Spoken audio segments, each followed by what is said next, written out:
The rules of the dice are pretty straightforward.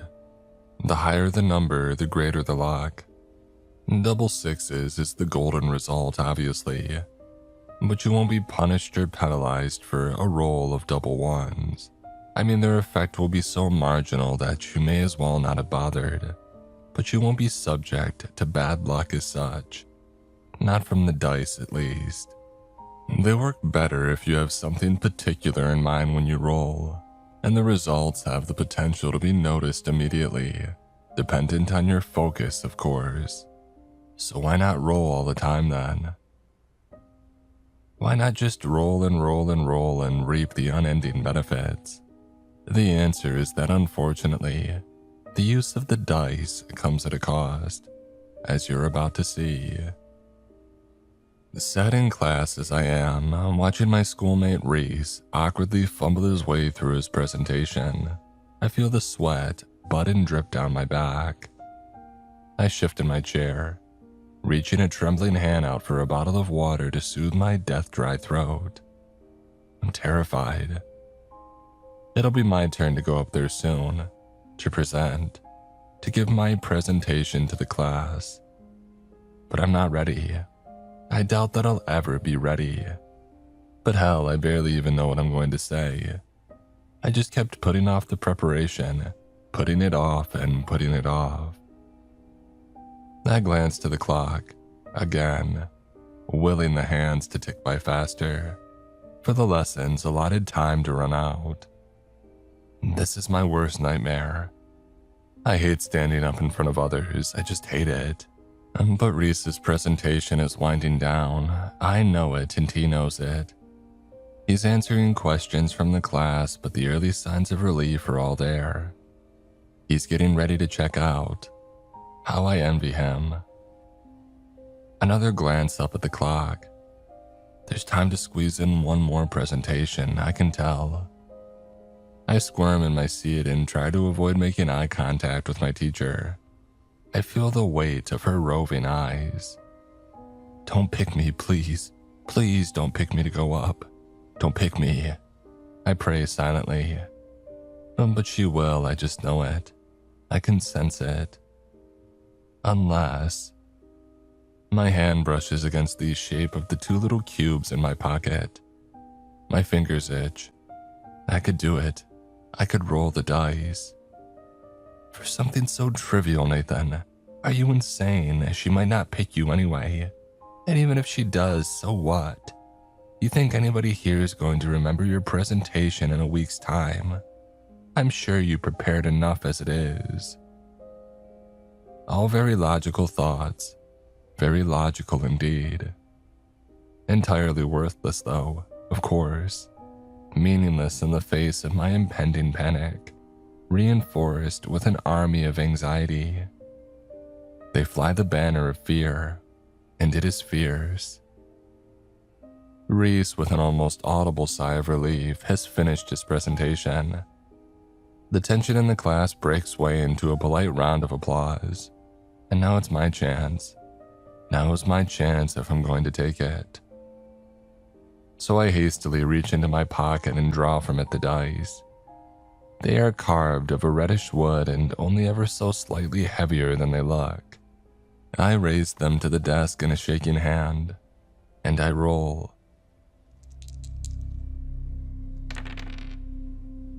They tumble across the papers before me on the table, and I stare down at them, jaw clenched. Jumping from number to number, they quickly start to settle. They land. A 3 and a 4. A 7 then. Not bad, not bad. I brace. And I wince with the expected pain. The human ability to forget is a fascinating thing. Entirely necessary, I would suspect, for aid in forgiveness and in general trauma. But a hindrance too, at times. How often have you awoken in the morning as a wreck, fumbling and staggering to the curtains as your head pounds in bitter frustration?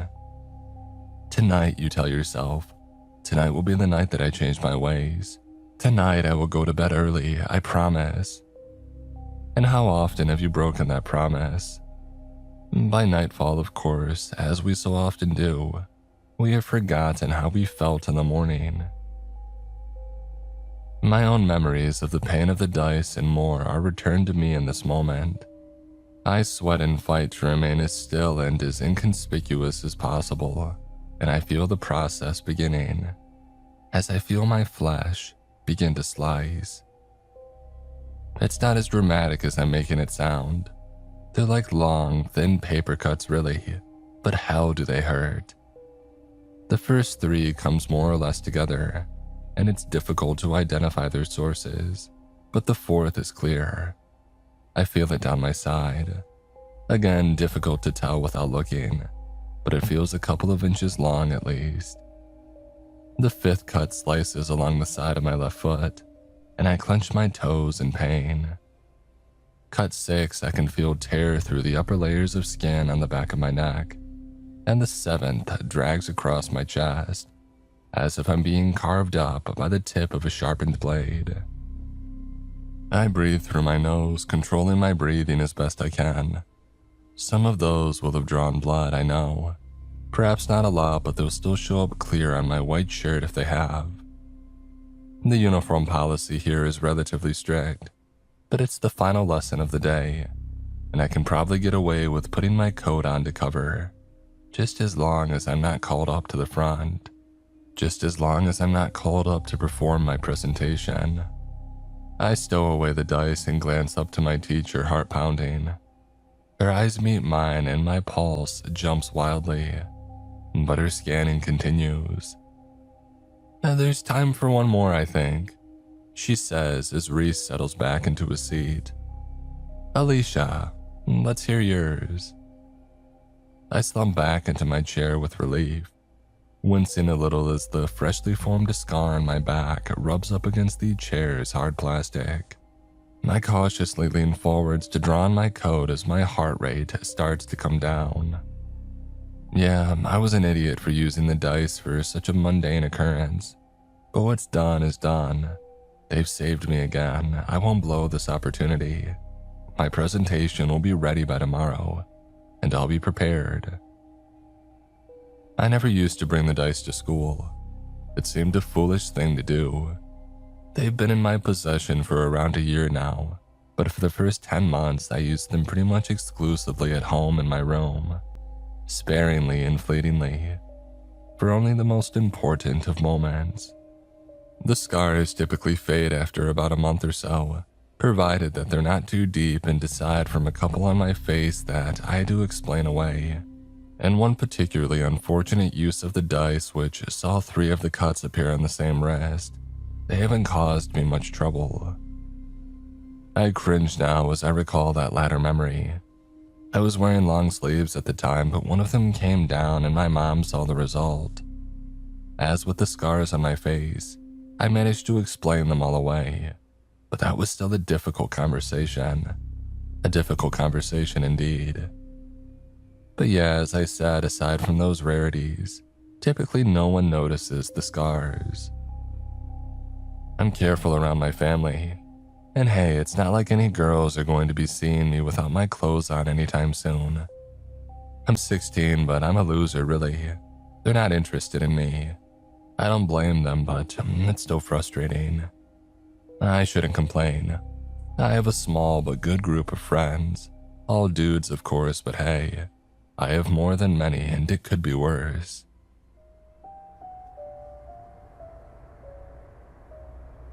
I pull my coat a little tighter around my shoulders as I trudge through the slush-like snow on my way home.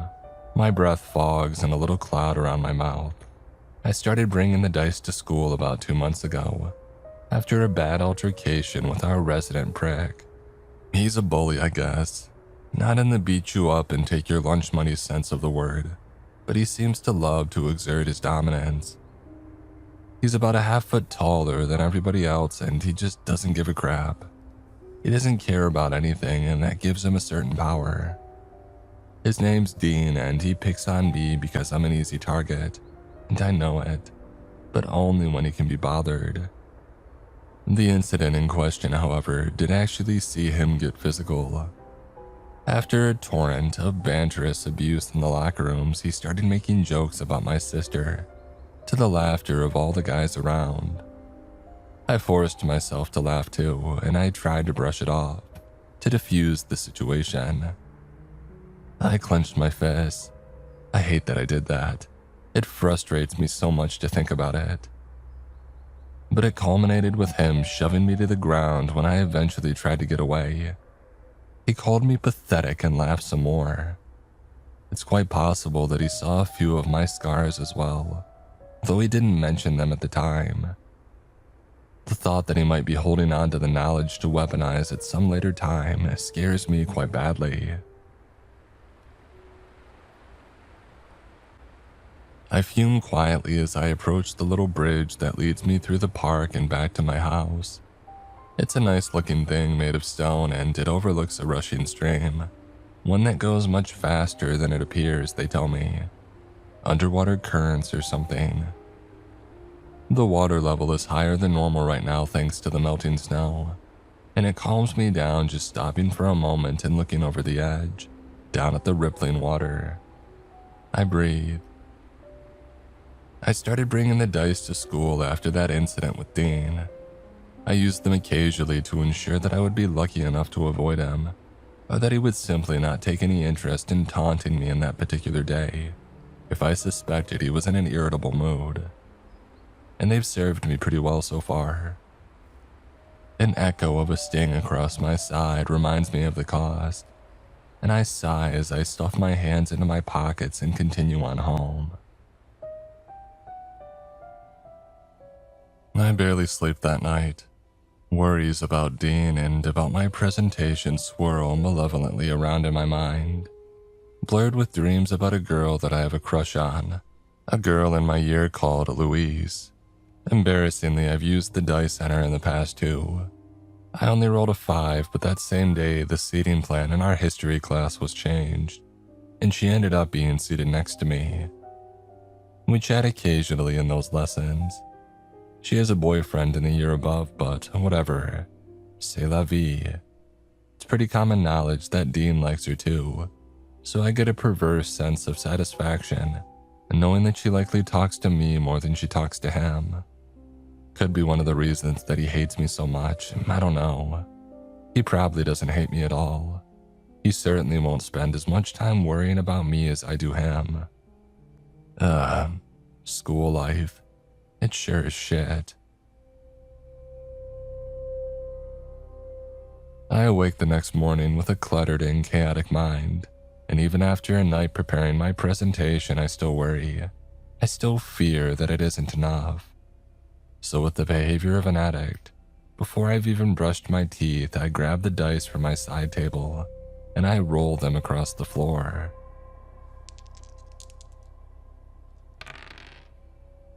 A 5 and a 6, a mighty 11.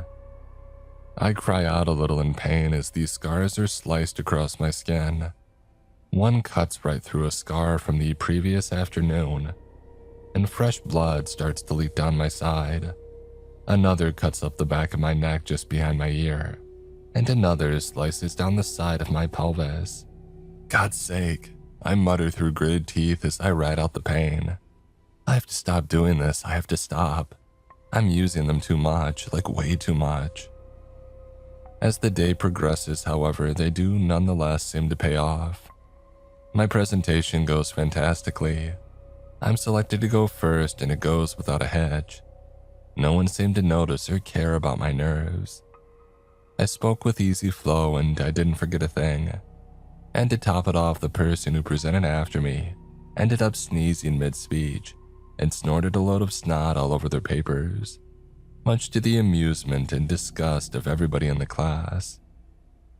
I knew in that moment that my presentation had already left the minds of my peers. There was no need to be self-conscious. I could breathe and relax. My luck didn't stop there either. Louise was moved into my science class. Not only that, but she was seated right next to me again. She was quieter than usual though. Something seemed to be off. And so, riding high on the success of my presentation, I actually spoke to her human to human, not in a weird, simpy way. I actually asked her what was wrong, and it was genuine. She glanced at me, eyes wet, and I realized that she was on the edge of crying. "I broke up with Matt," she murmured quietly, sniffling and wiping her eyes. Her boyfriend, Matt. My heart leapt with an accompanying rush of emotions. I felt bad for her, sure, of course I did. But damn, what an opportunity. And hell, did I do this? Was I responsible for this turn of events, given my roll of the dice? I can't be certain. Surely the dice couldn't end a relationship at the drop of a hat. Surely. They create good luck. Only good. Right? I push these ethical concerns aside and I take the opportunity. I'm unlikely to be in possession of such a burst of confidence again anytime soon, so I have to make the most of it. I talked to her the entire lesson, and by lunch, she had added me on Snapchat. She has added me. There is hope then. Over the course of the next week, we become closer. I can barely believe that it's happening, but it is. I'm actually getting to know her. I used the dice a couple more times too. The first roll is low and it's hard to tell what effect they might have had. But the second roll, it generates a 10. And that very same day, Luis's two best friends are both forced to miss school. They're sick apparently. And Luis asks me on a whim if I want to spend lunch with her instead. My pulse races with excitement. Hell, I should have done this sooner. Use the dice in such a way, this is brilliant.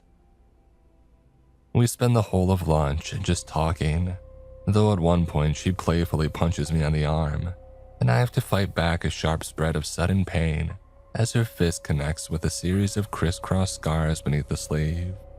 I'm reminded, as I often am, that my actions are foolish and short-sighted, but I can't help it. It cut me some slack, I just can't help it. What's a little pain in the face of such a dramatic improvement in quality of life? It's towards the end of this first week when I overhear Louise talking about a party that she's having at the weekend. A party. I've never been to a party before, not a proper one with alcohol and stuff. We're in history class and she's talking to a girl that sits on the table behind us about it.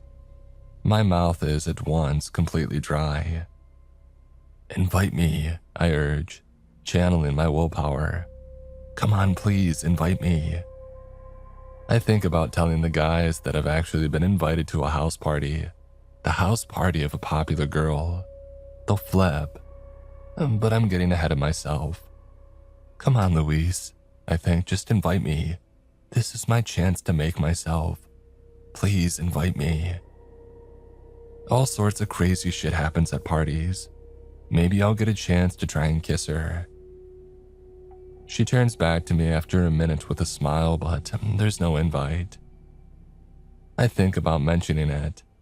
"So you're having a party this weekend, sounds fun." But it's too obvious and it's too desperate. The class goes by and it ends the way that it started, with no invite.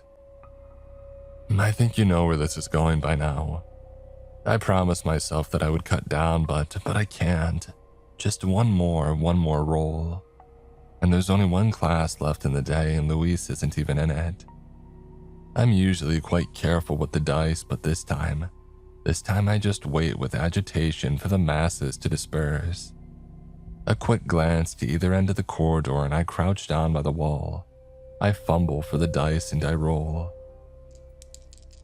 "Get me invited to Luis's party, please."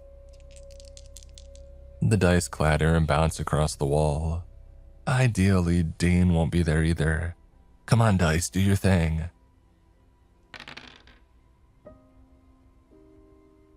They land. A 6. I chew my tongue. Will it be enough? I suppose that I could always try rolling again. I cringe as the first of the scars start to slice its way down my thigh. another up my spine, and another across my hip. Hopefully they won't be deep. I look up from the dice to the end of the corridor, and my blood freezes in my veins. Dean stands silent, watching in confusion. His shadow is long beneath the flickering buzz of the overhead lights. He looks from the dice to me and his eyes widen.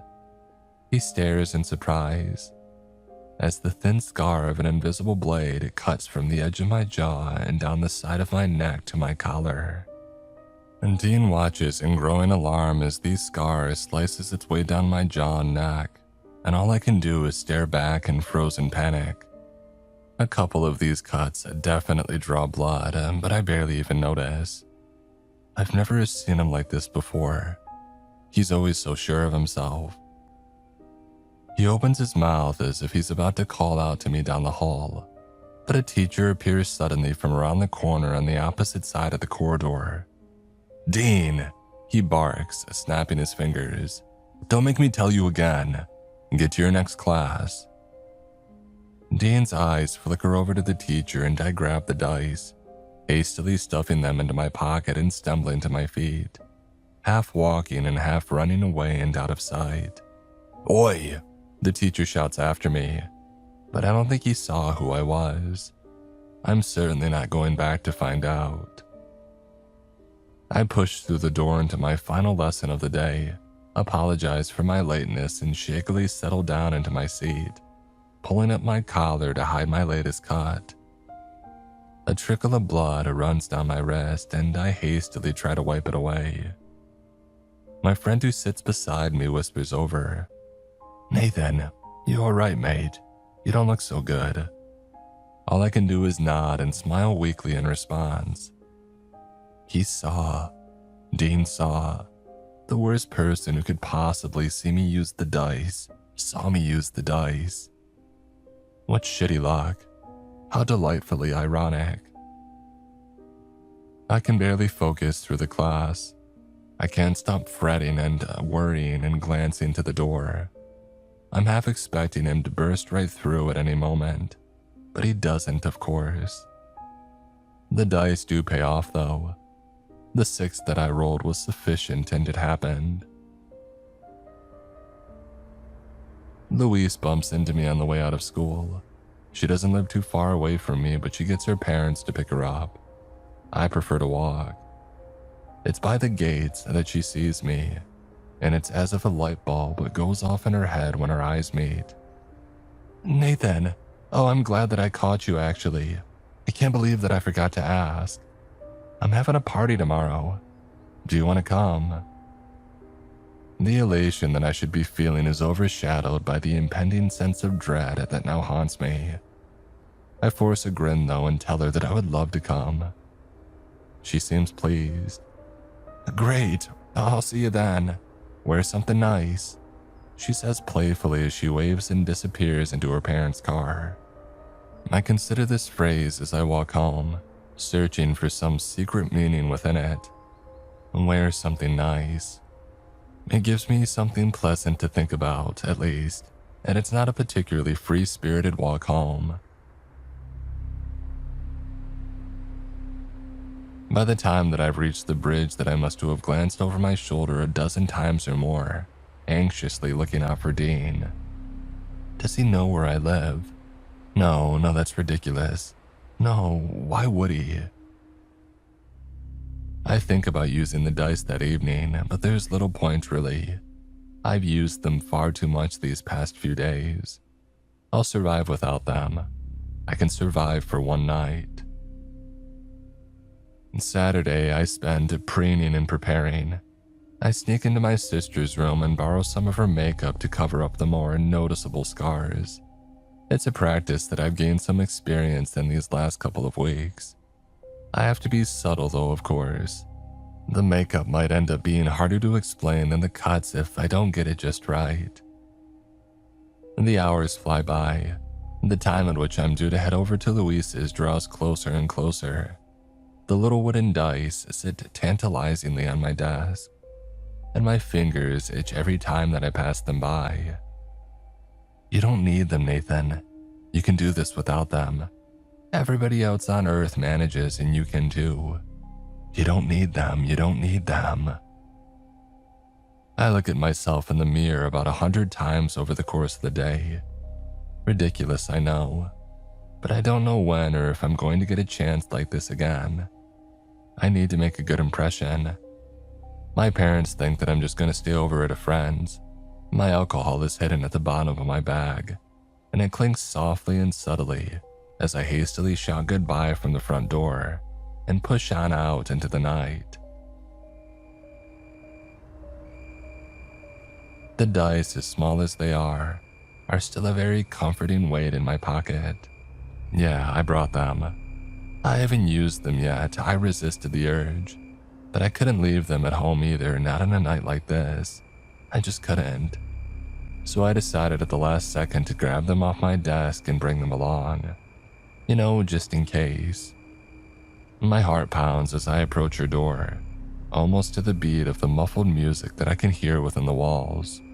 Hey, you've got this, I think to myself. You've got this. I knock, and the door swings open. And the party begins pretty much how I had expected it to. People laughing and drinking in relatively low levels of light, music blaring. Kids are actually talking to me, they're listening to what I have to say. It's going actually pretty well. I barely seen Louise though. I guess she must be busy as the host and all, but I have no idea how I'm supposed to approach her in an environment such as this. There's no protocol, none that I know of anyway. So for now, I just drank. It's a good strategy as any, I suppose. Can after can. A few hours in, and I find myself wandering from room to room, walking through the main area at the front of the house. No beer pong set up anywhere, but then maybe that's just an American TV thing. Lots of raucous-looking card games going though. Nathan! I hear from somewhere behind me. I turn from left to right looking. Nathan! I hear again. It's Louise's voice, and I see her sat in a circle with a group of others. She waves at me. Hey, Louise! I call back, stepping closer. Hey, guys. I realize two things in rapid succession as I approach. Number one is that there's a bottle in the middle of the circle, empty. Spin the bottle. Holy shit, they're playing Spin the Bottle. This is it, Nathan, this is what you were hoping for. Oh, don't chicken out, mate, you can do this. You can do it.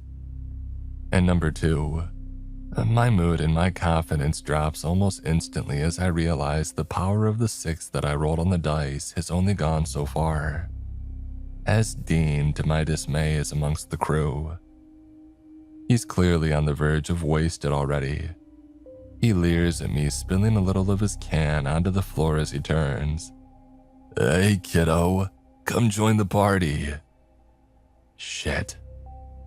My fingers unconsciously drop to my pocket to feel the comforting shape of the dice tucked away.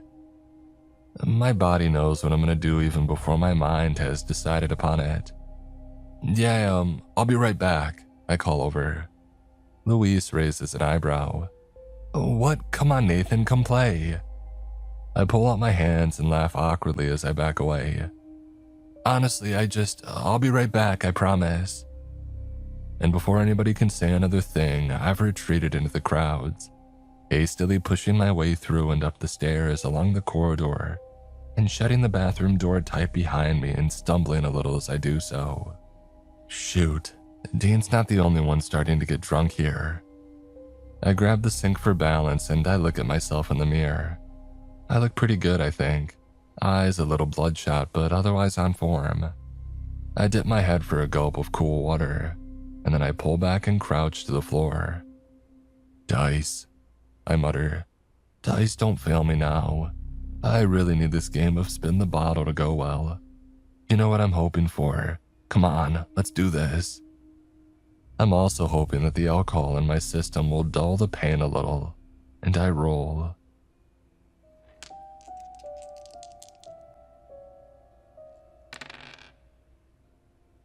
The dice tumble across the bathroom tiles and they land on a rather disappointing result. A 1 and a 2. 3 total. I wince and let out a little cry as the first of the cuts appears on my forearm, slicing through the skin and drawing more blood than I was expecting. Jesus! I murmur, rushing to grab a handful of toilet paper to press against it. The second of the slices that I feel against my right foot. And the third. The third, to my sudden panic, is sliced right across the center of my face. From the edge of one eye, down over my nose, and across the opposite cheek. It could not be more obvious. I stare at myself in the mirror as the music pounds downstairs. Sounds like I Don't Care by Justin Bieber and Ed Sheeran, I think. Mundanely and bizarrely. The little rivulets of blood begin to leak down over my skin. No, come on! As my anxiety returns, I start to madly dab away at the cut with the toilet paper, and then I change my mind and wash away the blood with the water. But the blood just keeps coming and I reach for the towel. Are you really gonna bleed all over the host's property, Nathan, after she invited you here? I swear again and bang my fist against my leg in frustration, opting instead for another huge handful of toilet paper. What the hell am I gonna do? I mean, what do I say? I hear voices outside the bathroom door. Somebody calls my name and I ignore it. I can't just go home.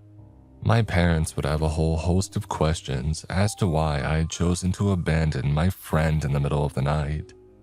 I didn't even bring a key with me, so I would have to knock on the door, and I'm sure as hell not doing that. Not in this state. I look down at the dice still on the floor. I pick them up before I forget, looking them over, feeling their weight between my fingers. The wood, it feels so good. They're such intricate little things. Maybe I could use them again, go for another roll, risk a couple more nasty scars for a little general luck. It would be just as good a use as rolling for Spin the Bottle, surely. I slam my hand against my forehead in frustration. Spin the bottle. I'm literally missing the greatest opportunity of my life at this very moment. Just as the stress threatens to overwhelm me, there's an urgent knock at the bathroom door. I hear my name again clearer this time, and it's Louise's voice. As I'm debating whether or not to open up and let her in, I realize that I never even locked the door in the first place, and my decision is made for me. It slams wide open and Louise staggers in. Drunk, classic. Nathan, what's taking you? She stops and stares at my face. Oh my God, what the hell happened to you? I don't even know what to say. I sigh and shrug. It was an accident. I manage feebly. Jesus, Nathan, look, come on, come downstairs. There's a med kit in the kitchen. She grabs me by the hand, which actually feels really nice, and she drags me back downstairs. I let her, screw it. There were a few gasps of surprise and even some perverse amusement as I'm led down the stairs and past groups of partygoers on the way to the kitchen. She releases me upon arrival as she crouches down to open up one of the cupboards below the sink. Jesus Christ, Nathan, one of the attendees asks me, what happened to you? As I'm mulling over a response, an irritated Dean stumbles into the room, eyes fixed on Louise as she draws close to me and starts dabbing away at the scar. He laughs loudly and obnoxiously, gesturing to me. Well, look at this guy. That's the face of somebody who's hoping to get lucky tonight. Louise ignores him, but he isn't looking at her now. He's turned to me as if prompted by his own words. He's actually studying my face, and of course, he sees the scar. Fear courses through me. I don't think I've ever been scared of another person as much as I fear Dean in this moment. My legs tense right up, ready to run, if need be. He stumbles drunkenly much closer, putting a hand on the edge of the table for balance. You did it again, didn't you? He hisses at me. Those dice, what do they do, huh? Why do you do that to yourself? Louise turns and puts herself between us. I'm grateful for her intervention, but it's beyond embarrassing that she feels as if she has to. Leave him alone, Dean. You said you weren't going to cause any trouble tonight. Dean shakes his head, ignoring the multitude of eyes that are now watching the scene unfold from around the room. He throws out a hand. You know that he has a hard-on for you, don't you, Louise? He's gagging for it. He turns to me. What's the deal with your obsession anyway? Did you even bring your sister for the rest of us to play with while you have a crack at your handler here? Louise shakes her head and swears at him. You're disgusting, Dean. Oh, you love it, girl, he snorts. I don't know why you've taken such an interest in this kid all of a sudden. Is it a pity thing? Is that it? My skin crawls. This is excruciating. I can feel my face burn from the humiliation. I don't know what to do. Just leave him alone, Louise shouts. Why are you defending him? What the hell's gotten into you recently? He asks angrily, and then his expression changes. Through the drunken clouds comes the ray of realization. I tense up and he looks at me. He cocks his head, narrowing his eyes. No way, he mutters. Those dice. There's no way. But I'm not sticking around to watch the cogs and gears of his thought processes start to turn. I move quickly, slipping out and away into the crowd. Nathan! He shouts after me, but I ignore him. I run from room to room, keeping low and pushing past as many as I can. The dice will save me. The dice can always save me. I push through the party and stagger out through the back door, much to the amusement of a group of nearby smokers, but I pay them no mind. Stumbling into the shadows by the garden's decking, I stuff my hand into my pocket and grab the dice. Save me, I beg in a harsh whisper. I've really screwed tonight up, it would seem. Just get me out of this in the best way possible, please. The way that works the best for me given everything that's happened. Is that too vague? I wonder as I close my fist and shake the dice. I can hear him through the house calling my name. He's in pursuit. I roll the dice and they tumble across the wood of the deck. Please, I think to them. Please. And they land. Caught in the flashing, colorful lights from the nearest window, the numbers are lighted. A 6 and a 6. Magic 12. I writhe in pain and my muscles tense as one by one the cuts and scars begin to slice across my body. The alcohol in my blood was supposed to dull the pain, but these feel worse than ever. And judging by the wetness, most of them draw blood too. I feel one across my hip and another across my foot, a third almost exactly over the scar of another, reopening it, and a fourth down my groin in between my legs. Oh, that one hurts a lot. And still they keep coming. I find myself fighting back tears by the 9th or 10th. A thin red line appears between the webbing of my forefinger and thumb. Another slices from my lower lip and down the curvature of my chin. The taste is thick and metallic. I spit onto the grass and there I see a shadow, standing next to my own. I turn and look up to see my tormentor, staring in horrified amazement. What the hell? You're insane. He mutters quietly, rage building behind his words. They do something, don't they? The dice. Between you and Louise. I grin up at him with terribly misplaced confidence. A 12. I rolled a 12. What can he do to me now? The answer, it would seem, to my indignant surprise, is a sharp punch to the face. In one swift motion, he leans down and slams his fist into my nose and cheek with a sickening crack. I cry out as my vision flashes, temporarily white. I slip from the decking and I land with a thud in the grass. He punched me. I don't understand, I don't get it. The dice, did I break them? Did I use them too much? What's happening? In my disbelief and agony, there's nothing that I can do but watch. Watch in terror as Dean crouches to the ground. and as the lights of the party inside flash red against the side of his face, he reaches out a hand and he picks up the dice for himself. Dean tosses the dice in the air and catches them both in the same hand with a little wooden clattering. He looks down at me. "So what do they do then, mate? Mind control, is that it? You've been weaving a sick little spell over Louise, have you?" "Dean," I grunt as I climb up onto my feet. "Please, just give them back." He closes his fist around the dice. "Tell me how they work," he says coldly as the music pounds through the walls of the house. "Let's say I wanted Louise to suck me off. How would I go about making that happen?" "You're sick," I mutter angrily, clenching my fists. "They don't work that way. Now give them back, I'm warning you." He laughs as the light from inside flashes across his face. "You're warning me? You're hilarious, Nathan. And you know what? I think I'm gonna give him a try." "No!" I shout, but I'm too late. He shoves me back and my drunken legs are once again unable to keep me from falling. I land in the grass as the dice roll across the decking, clattering and tumbling. And they land. A 3 and a 4. I reach out to grab them, but Dean is too fast. He collects them up and then cries out, and we watch as a thin, pale scar begins to slice its way across his skin. "Shit!" he shouts.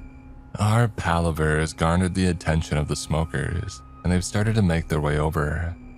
I can see a second cut appear on Dean's neck, but I don't know where the others are. A flinch and a patting of his leg would indicate that at least one of them is on his thigh. "This is so messed up," he mutters through his clenched teeth, but he takes a breath. And without another word, he turns and returns into the house. "Dean," I shout, "come back." He took them. He took my dice from me. "You need them back, Nathan, now, go get them." I climb up for the second time and shove past the smokers, staggering into the heat of the party as I look for them, for the thief.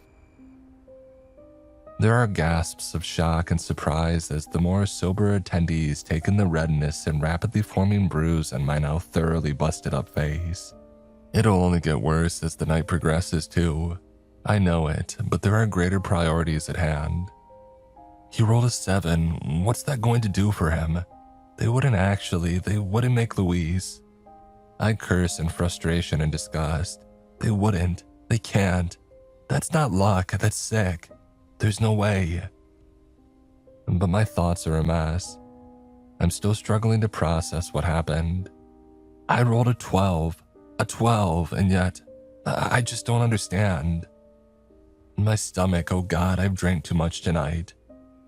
I struggle through the queasiness as I move from room to room searching for Dean. The music thrums right through me, reverberating my bones. Where is he? What is he doing? He could be rolling the dice again right now. And even if he doesn't understand quite how they work, he has enough of an idea, I would warrant. I shove my way into the living room. "Dean!" I shout into the noise, but I don't see him. I don't see him anywhere. And I bump into somebody else instead. Louise. "Nathan," she slurs drunkenly. "There you are. I was looking for you." She grabs me by the arms. She's looking right into my eyes. She doesn't even mention the bruise. Has she even noticed? She starts to drag me into the middle of the room. "Louise," I manage, head starting to spin. "Where's Dean? Has he spoken to you? Where is he? Are you okay?" "Oh, he's a prick, Nathan. Don't worry about him." "Did he come up to you?" Yeah, he tried to hit on me, but some other girl was all over him and he left. Some people have no taste." She stumbles, trying to use me for balance, but I'm not much help. I'm barely able to stand still myself. "But I do," she whispers, and before I can respond, she pushes herself against me and her lips against mine. Holy. For a second, I can barely believe what's happening. It doesn't feel real, but it is. I close my eyes and bewildered, I return the kiss. The loud and rabblesome cheer of the crowd rises up all around. I can see the flashes of phones through my eyelids, but I don't care. In this briefest of moments, everything is amazing. And the moment really is very brief indeed. Because my stomach lurches. I feel it contract and I pull back in sudden dismay. Louise doesn't even open her eyes. She draws in close again instantly and it becomes too much. My body has rejected the alcohol, it would seem, and I'm unable to stop myself. To my horror, I vomit. Explosively in a great and disgusting flow all over her face and front. I stumble back and try to cover my mouth, but it does little. She screams, "Nathan, what the hell?" She shouts as the phone flashes from all around increase tenfold. And there among them is Dean. He stares in disbelief but laughing all the same. And I don't fail to notice a couple of fresh scars on his neck and forearms. I flush with rage as Louise runs away to the bathroom presumably. The girl on Dean's arm tries to tug his sleeve impatiently, but he ignores her. He's still laughing, almost doubled over now, and I ignore it too. I don't know if it's the alcohol or the anger or the desperation, for the dice or something else, but without skipping a beat I stride towards him fuming. I draw back my hand, putting into the motion every ounce of my hatred for this horrible prick, and I push my whole body forwards from my back foot, slamming with force my fist into Dean's stupid face. It hurts my hand like absolute hell, to be honest, and it'll ache even worse once the adrenaline wears off, but it's worth it. It is worth it to see the laughter dissipate at once into dumbfounded shock and surprise. He stumbles backwards and throws out his hands to look for something to grab for balance, and as he does so, he drops the dice. I don't even let them hit the floor. My eyes go to them at once and I snatch them out of midair, turning and sprinting away in the very same motion, ignoring the rising, bloodlusting chants of fight, fight, fight from the drunken crowd. "Nathan!" He roars from behind me, but I'm not messing around this time. I'm not gonna wait or hide or try to play the rest of the party out. The night is done, I've decided. The hell to it. I'm not staying here, I can't, there's no way. I'll apologize to Louise and suffer the consequences tomorrow or on Monday. I'm gonna go home, yeah, just go home. I have a busted up face and I'll need to explain tomorrow morning anyway, so I may as well bite the bullet and get it over with. So home then is the plan. Let's go home. I burst through the front door, slipping a little in the slushy, half-melted ice of the pavement but keeping my balance, running away down the road and into the night. To my panic, however, I hear him behind me. His voice carries over and rises above the rush of the winter wind in my ears. "Give me the dice, Nathan." I hear him shout, but I do not look back. I just run. Through street after street, past the lines of snow-tipped trees, illuminated orange in the glow of the street lamps as I pass them by. The material of the ground changes beneath my feet, softening as I leave behind the pavement and begin my sprint across the park towards the bridge. The sound of the rushing water becomes louder and louder, as do the heavy footfalls of Dean right behind me, getting closer and closer. And at the peak of the stony little bridge, I stumble, my drunken legs failing me only ever so slightly, but it's still enough. It's enough for Dean to catch me.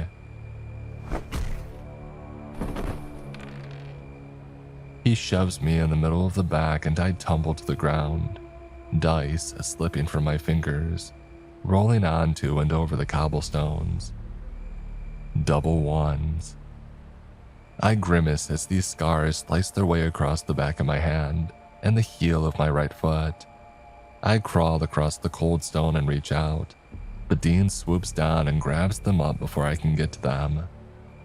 I clamber up onto my knees, shaking as I turn around to face him. "They're dangerous, Dean," I warn him. "Oh yeah, sure they are. And you're the only one that's able to use them safely, is that right?" He looks from the dice to me, snarling. I'm pleased to see a trickle of blood from one of his nostrils. Look at the state of you, mate. You'd expect me to believe you're using these things in a smart way. Tell me, how do they work? What do they do? I'm not telling you, I reply, hardening my stance, but I can't help but flinch when he takes a step closer. How do they work? How do I get them to do what I want? I remain silent. How about this? I'll use them for a week and then give them back, if you really want. How about that? That sounds fair, don't you think? Never, I reply quietly, and he shoves me. Tell me. No. He fumes, clenching and unclenching the fingers of his free fist, the dice held high in the other, and then his eyes flash and his expression changes. They're important to you, aren't they? These dice, they mean a lot to you. I don't respond, but my answer is obvious in my silence. You are using them on Louise as well, aren't you? You little mind controller. I'm not controlling her mind, I reply angrily. But you are using them on her in some way, aren't you? He forces a laugh and mimics a mocking, tutting sound. That sounds pretty immoral to me. You know what, Nathan? I think you're just a pervert like everyone else. That's not true, I reply. Dean, please. He interrupts. Well, if it's not true and you really don't care about these dice. He grins disturbingly as the wind whistles through the nearby trees. Then you won't mind if I do this. It's as if time itself slows down.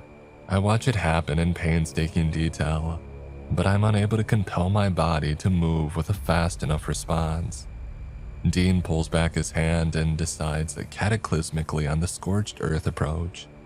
He laughs with defiant malice as he throws out his arm and hurls the dice over the side of the bridge, down into the rushing water below.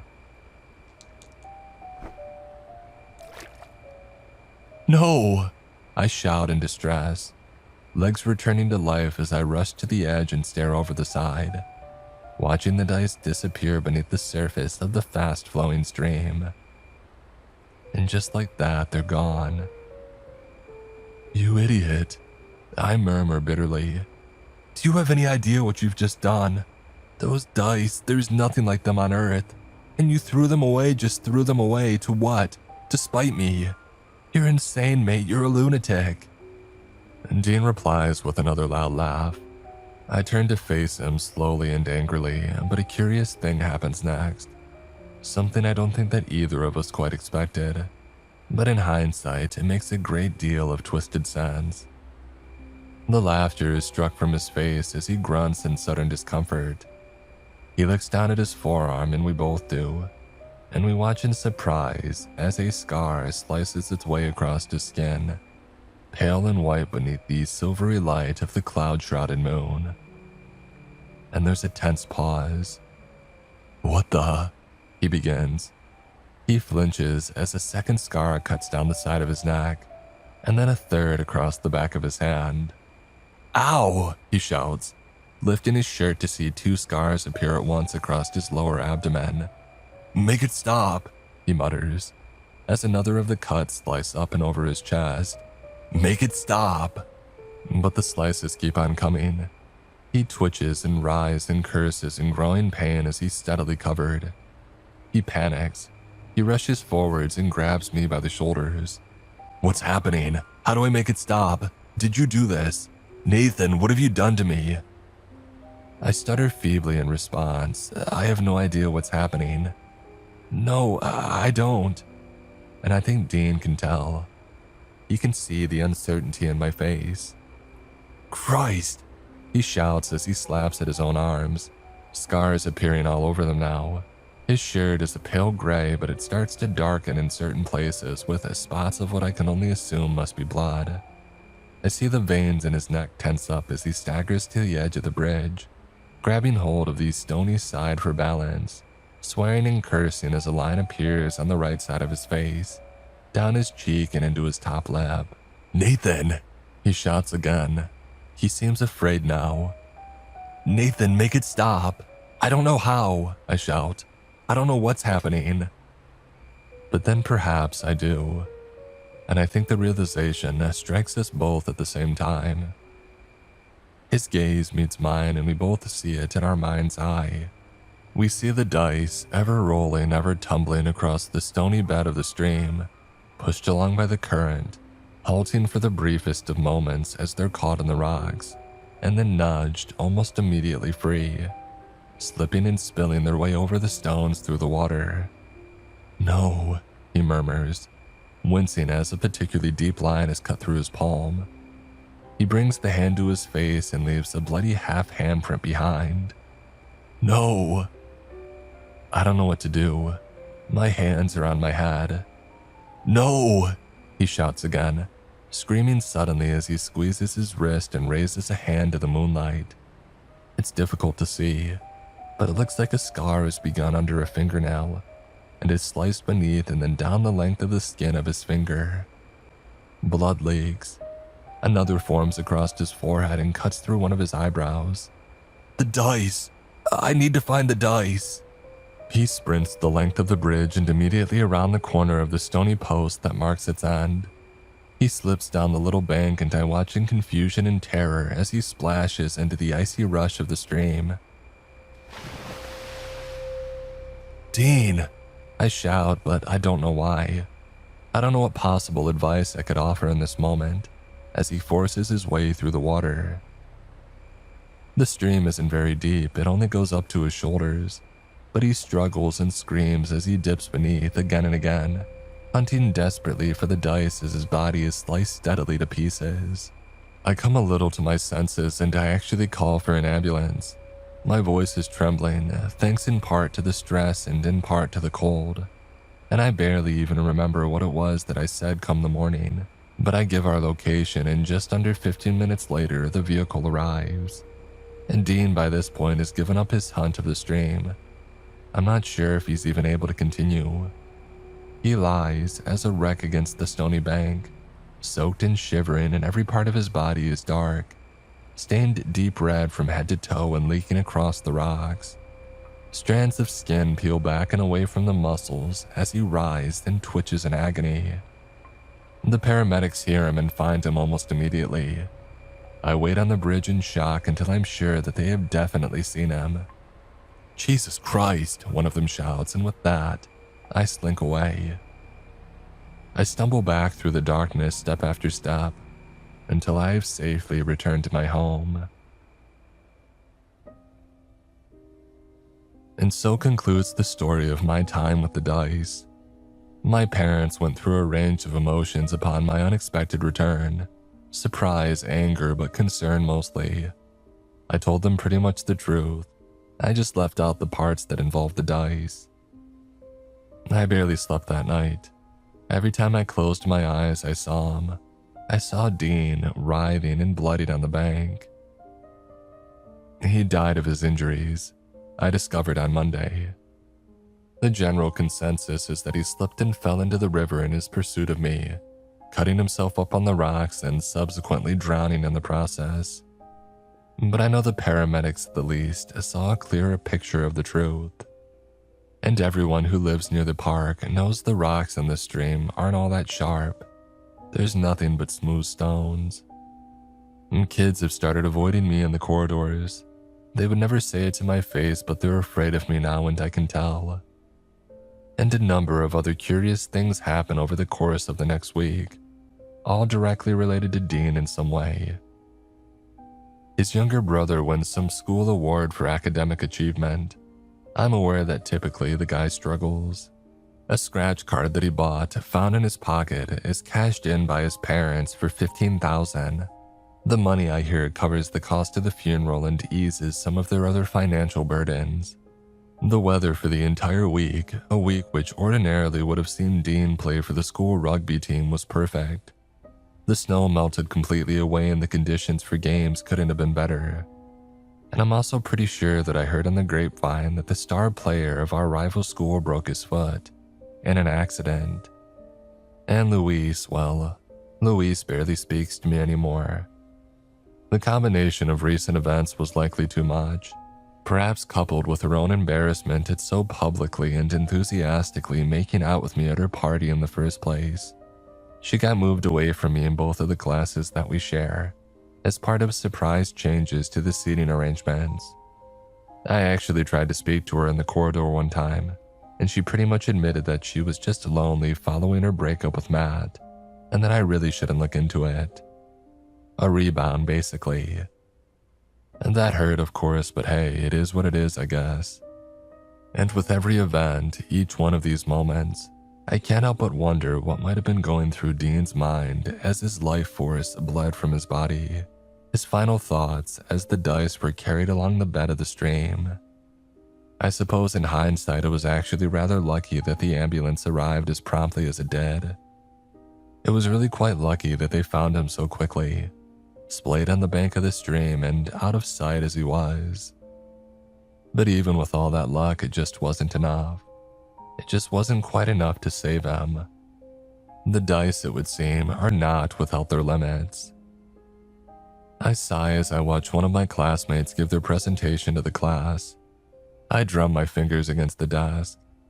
My hand reaches absent-mindedly for my pocket, but the dice, of course, are not there. I struggle with waves of guilt these days, guilt and loneliness. Ironically, the only other person who could have understood, even in the most basic of terms, now lies buried beneath the ground. It was Dean's choice to throw the dice into the stream. His choice. And yet, I can't help thinking about the 12 I rolled that night at the party. The double sixes. What was it that I had begged for in my drunken semi-stupor? Just get me out of this in the best way possible, please. The way that works the best for me given everything that's happened. I run a hand through my hair and sigh, doing my best to push the thoughts from my head. I turn my attention back to the presentation. And you know, this particular presentation really is going exceptionally well. It's the turn of a girl named Alice. Quiet as a mouse, and she chokes up even when called on to answer a question in class.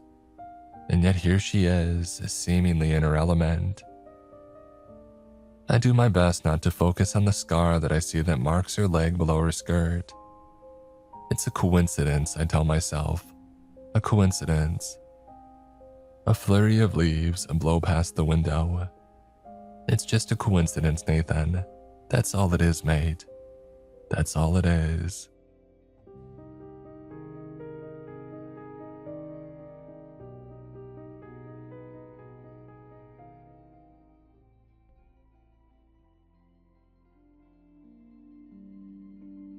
Today's episode is sponsored by Rocket Money. You know what's genuinely scary? Realizing you've been paying for something every month and completely forgot about it. A while back, I was going through my finances and I found a few subscriptions that had been quietly charging me for months.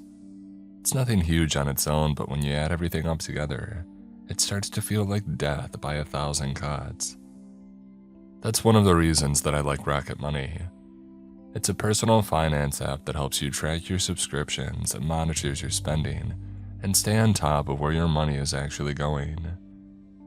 If you find subscriptions that you don't want anymore, Rocket Money can even help cancel them within the app with just a few taps.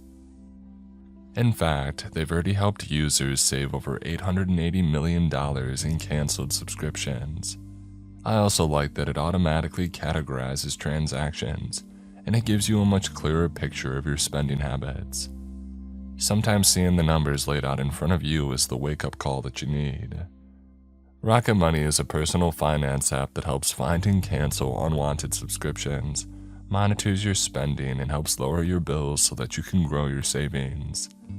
Let Rocket Money help you reach your financial goals faster. Join at rocketmoney.com/Mr. Creeps. That's rocketmoney.com/Mr. Creeps. rocketmoney.com/Mr. Creeps.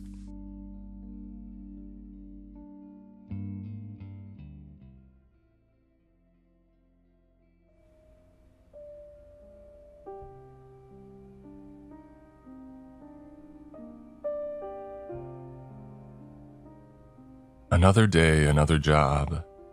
It would be nice to find something more reliable one day, ideally with a low mortality rate and paid time off. Instead, Jake and I have made our way through so many career fields that I can barely keep track at this point. We have been crime scene cleaners, construction workers, bartenders, and hell, even a one-time amateur exorcist. Don't ask about that one. Though I will say the papacy might forgive our transgressions if they saw our results. Anyway, Jake and I found ourselves in need of work again. This last job didn't last long and it was strange even by our standards.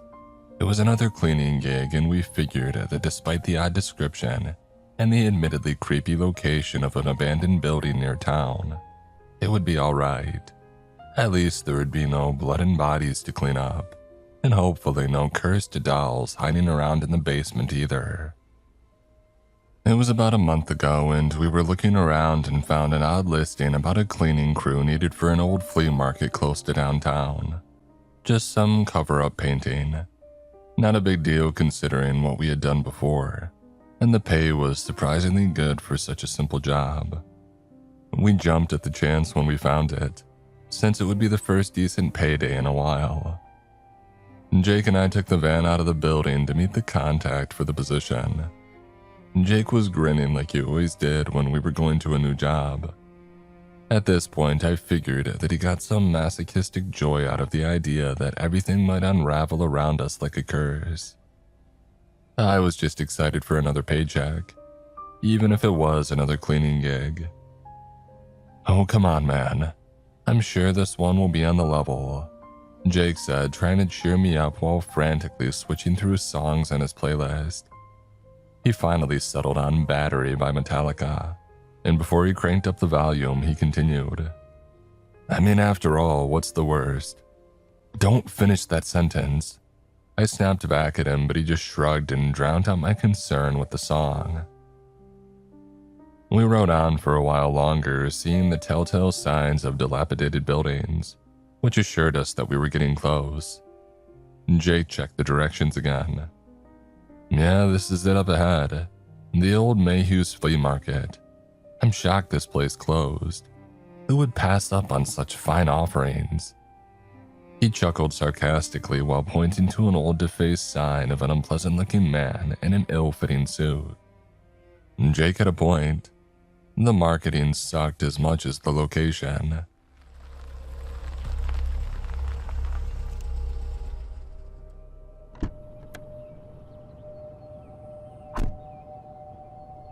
We parked in a lot just outside of the condemned building.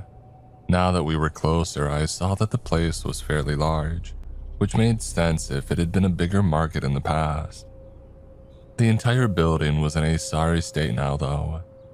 Many windows were broken and boards were haphazardly nailed over sections, and the whole place looked like a light breeze could topple it. As I looked on, I saw that nearly every square inch of the place was tagged or covered in graffiti.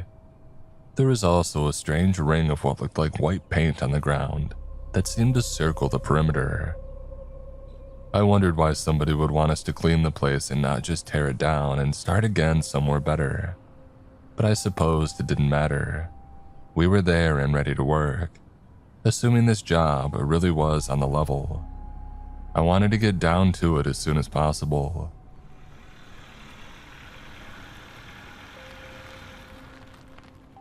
In the next few minutes, another car pulled up. It was a well-maintained, if not a little dated, Oldsmobile, still looking sharp despite its best years being behind it. A tall man wearing a cowboy hat stepped out of the car and walked over to us. "Howdy, boys. The name's Earl Mayhew. It's good to meet ya." Jake stepped forward and immediately shook the man's hand and gave a sarcastic, "Well, howdy, Earl. Name's Jake, and this here's my friend." I cringed at the awful accent that Jake was attempting, and I hoped that it wouldn't offend our new client. Instead, Mr. Mayhew just laughed and slapped his knee. I held out my hand, and before I could say anything, Mr. Mayhew walked past me and towards the building. "Well then, now that the introductions are out of the way, please follow me. I can show you the place and you fellas can decide if y'all are interested in the job." He moved on towards the building. We shrugged and followed. Mayhew rummaged through his pocket for a moment and produced a key that he used to open a large padlock on the front door. Before stepping inside, he peeked in and looked around as if expecting something, and then he finally moved in and gestured for us to follow.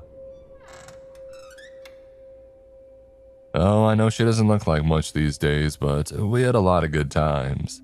I just can't bear the idea of selling the place. This used to be one of the most successful flea markets in the county. We had people from all over the state, hundreds of vendors and clients, but that was then. Mayhew sighed ruefully and looked like he had forgotten where we were that moment.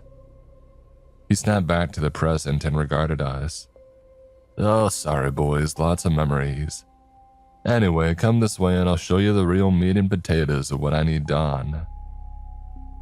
We followed him down a dimly lit hall and into a wide open central plaza that was covered in debris. Almost every surface was plastered with some measure of graffiti. Yeah, it's definitely a fixer-upper, Jake mumbled. Mayhew must have heard him and his eyes narrowed. And Jake caught himself and blurted out apologetically. Hey, but it has good bones and good character. No wonder you want to preserve it. Mayhew nodded and continued on. And Jake shot me a lame thumbs up and I rolled my eyes. We stopped again and Mayhew looked around, examining particular walls and parts of the floor with care. I was about to ask what he was looking for when he held up a hand and then pointed at a spot on the wall. There, right there. That is what I need you gentlemen to take care of. I looked at the odd spots on the wall and I was confused. What is that? I asked, unable to hide my confusion. That is what you'll need to clean. This place has been turned over recently, believe it or not. I even have a crew working nights out here. No matter how much we cover it, it comes back. I need you two to cover it up before. He paused, looking nervous. Before what? Jake asked. Well, before it changes, Mayhew finished. And we both looked at him incredulously. Changes? I tried to clarify. Yeah, I know it sounds crazy, but this art, if you can call it that, it can change. It spreads all the time, slow and steady like. If it ain't cleaned up, it eventually transforms. When the images start forming. Mayhew paused and it looked like he was trying to suppress an involuntary shudder. Well, it's best not to let it come to that. We've had some incidents before when it did. I didn't like the way that he had said incident. But it won't be an issue if y'all are thorough. I just need you fellas to handle the paint. It has to be paint that covers it and not any cheap stuff. It seems as long as we use the decent stuff, it holds it off longer. We tried throwing paint thinner at it in case it might work to wear it down faster, but unfortunately it wouldn't stop the spread. So I was left with gallons of the stuff that I had to store in the main hallway. Once I get the funds ready, I'm going to wallpaper the bejesus out of this place and replace all the flooring and see how that thing likes it. He slapped his knee and laughed again, but he stopped to cough awkwardly. I was confused. What was that thing he was referring to? It felt like there was a detail that he was omitting. Mayhew straightened his jacket and continued. So fellas, what will it be? Just a few weeks of painting and I'm willing to pay you the whole salary of the last crew of 5 people. He held out a piece of paper and I collected it before Jake could. He looked over my shoulder and mumbled a soft, "Whoa," when he saw the pay. I tried to suppress my own excitement. It was double what we had made on our last job for only a couple of weeks of work. Yeah, count on us, sir, we said almost in unison. Excellent, boys. Happy to be doing business with ya. You can start tomorrow. I just have to work out a few things with the other crew and you guys will be in business. Come by bright and early tomorrow, say 6 a.m., and we can go over the particulars. We arrived early the next day as requested. I was still feeling groggy and I hammered back an energy drink before stepping out of the van. Jake seemed oddly energized and leapt out as soon as we had arrived, nearly tripping as we went. Mr. Mayhew was waiting there for us. He looked disturbed by something and he was kneeling down with a tape measure and shaking his head. There was an odd patch of what looked like dark paint that was on the ground near the white ring. As we approached, I heard him mumbling something in frustration about an artistic thing. I cleared my throat to get his attention and called out, "Hey, Mr. Mayhew, good morning." He looked up and the look of concern vanished, replaced by his practiced businessman smile. "Oh, hey, boys, thanks for coming. Alright, so down to business. I'm gonna go over a few things, so please save your questions for the end. I need y'all to listen and remember these things, alright?" We both agreed and Mayhew continued. "Y'all be spending most of your shift painting. Not some normal painting job, but try and think of this one as having a moving target. For a little backstory on how we got here, a long time ago we had a vendor here. She claimed she was an artist, but she was really more of a witch. Now I know it sounds crazy, but it's the God-honest truth, and she caused a whole lot of trouble. Eventually, she cursed this whole place when things changed in a way she didn't like, and at some point she disappeared. Ever since then, this paint keeps finding its way onto the walls, the ceilings, and even the floors." He gestured around and then I noticed the outline of 3 human faces staring down at us from the ceiling. They didn't have features, but the lack of eyes and mouths made them even more unsettling to look at. Like those." I pointed up above us and Mayhew looked up and cried out, "Oh, Jesus H. Christ, yes, like that. Let's step out of here for now, fellas." We followed him as he rushed out, with a look of genuine fear clinging to him as we fled.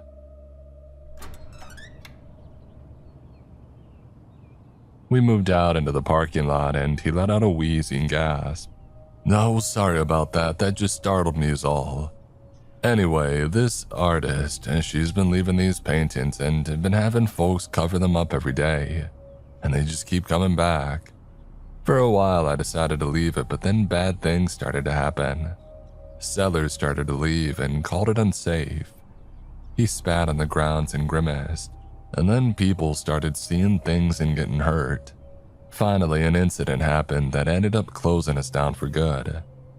Since then, though, I hold out hope that something can be done to save the place. But I can't just leave it. That thing, it's not content staying here. Every day that art, it creeps a bit closer to the outside, and the details become a little bit clearer.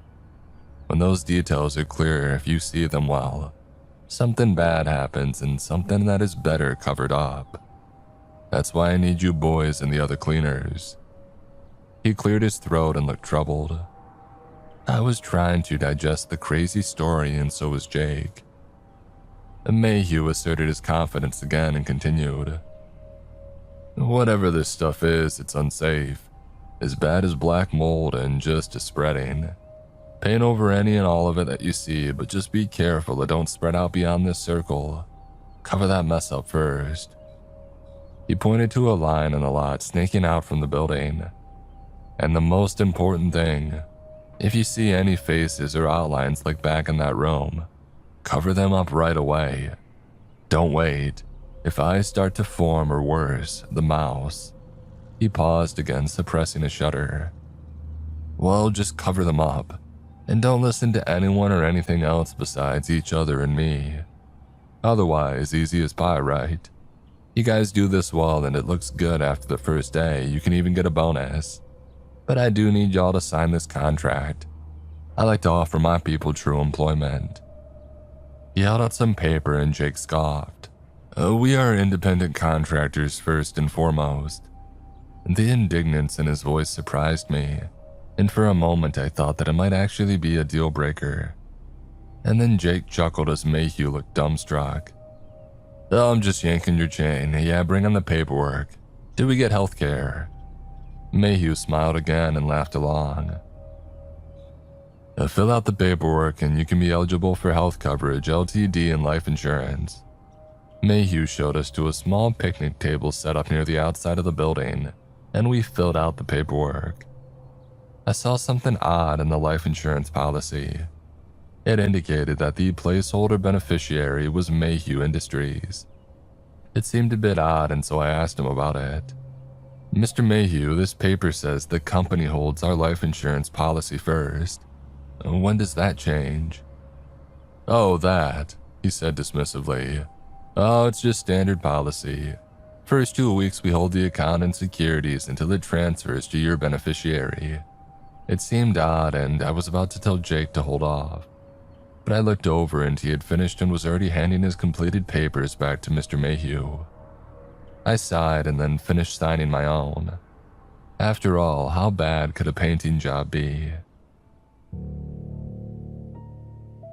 After it was all settled, Mr. Mayhew showed us to a small storage shed that had dozens, if not hundreds, of cans of white paint inside. There were also rollers, pans, brushes, anything a painter might need. This should all be good to get you started. Use as much as you need. A thicker coat seemed to take longer for that damn stuff to show through. Have fun, guys, and be careful. I would hate to lose you too. He walked out to his car, moving in an odd pattern, as if avoiding the path that we had taken to get in. I noticed the line of paint that had been there before it was gone, or rather it had curved off in a new direction, oddly pointing towards the way that Mr. Mayhew was leaving. I ignored the eerie sight and I asked Jake, "Are you worried about that last thing that he said? About losing us too?" He shrugged. "I don't know, but what I do know is I call not painting over those creepy faces on the ceiling." He nearly doubled over laughing as I held my face in my palms. I could already tell this would be as exciting as watching paint dry. We started work quickly. All the supplies were conveniently located, and it was not long before we had covered up the oddly snaking trail of dark paint that had been creeping out of the building with the white cover-up. I'm not sure what that guy was talking about. This is going great. It's not like this stuff is actively moving. Come on, let's go inside and work on the other rooms. And Jake was right. Since Mr. Mayhew didn't care about how careful we were, it was coming along nice and quick. We opened the front door and nearly fell back in unison. There, inside the entryway, which had been a fading white just an hour ago, it now showed murals of dozens of people and dozens of empty faces in that streaking black paint. All of them looking at us from the walls, the ceiling, and even up from the floor. Okay, so that's not ideal. I mumbled as we observed the impossible change. The new paint glistened and it seemed to have an eerie aura, like it had only stopped moving because we had arrived to look at it. "Oh well, shit," Jake exclaimed. It always has to be something though, at least the old guy was honest with us.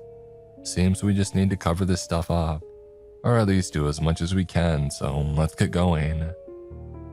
Suddenly, he rushed forward with a paint roller in hand, and he dragged it along the surface of one of the new paintings.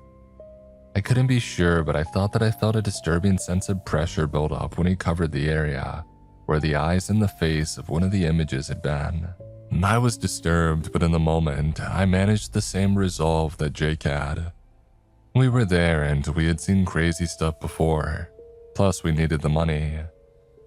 I took a deep breath, opened a fresh can of paint, and I got to work. At the rate that we were going, we could get a lot done by the evening and get that bonus. Oh, we were wrong though, so wrong.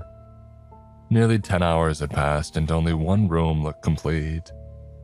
Jake and I were reluctant to leave the room unattended, since we both suspected that as soon as we did, the insidious black paint would come washing back in to undo all of our work. This is crazy, man. What the hell is going on? Some kind of haunting to wreck this guy's resale value. I mean, at least it's not attacking us, but it just keeps undoing our work. Jake shouted at the wall and kicked a can of paint towards the corner that he had just finished.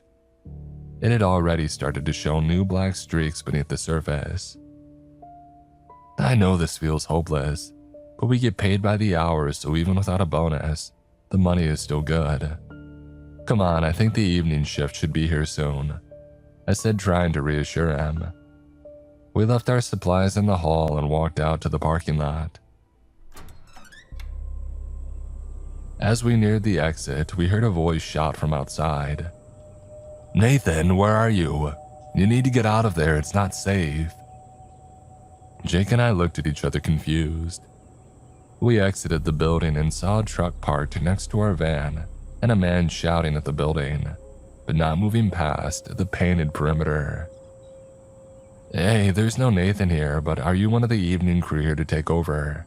I asked him, but he seemed surprised at my assertion and looked confused and then horrified. Oh no, no. He brought other people here. Oh God, please tell me that you saw Nathan in there. We need to get him out. He's been in there since last night." "Whoa, slow down, dude," Jake said, trying to reassure the panic-stricken man. "We've been painting all day here and your friend's not inside. We would have seen him. Who are you and what's going on? Mayhew said a night shift would be here to take over."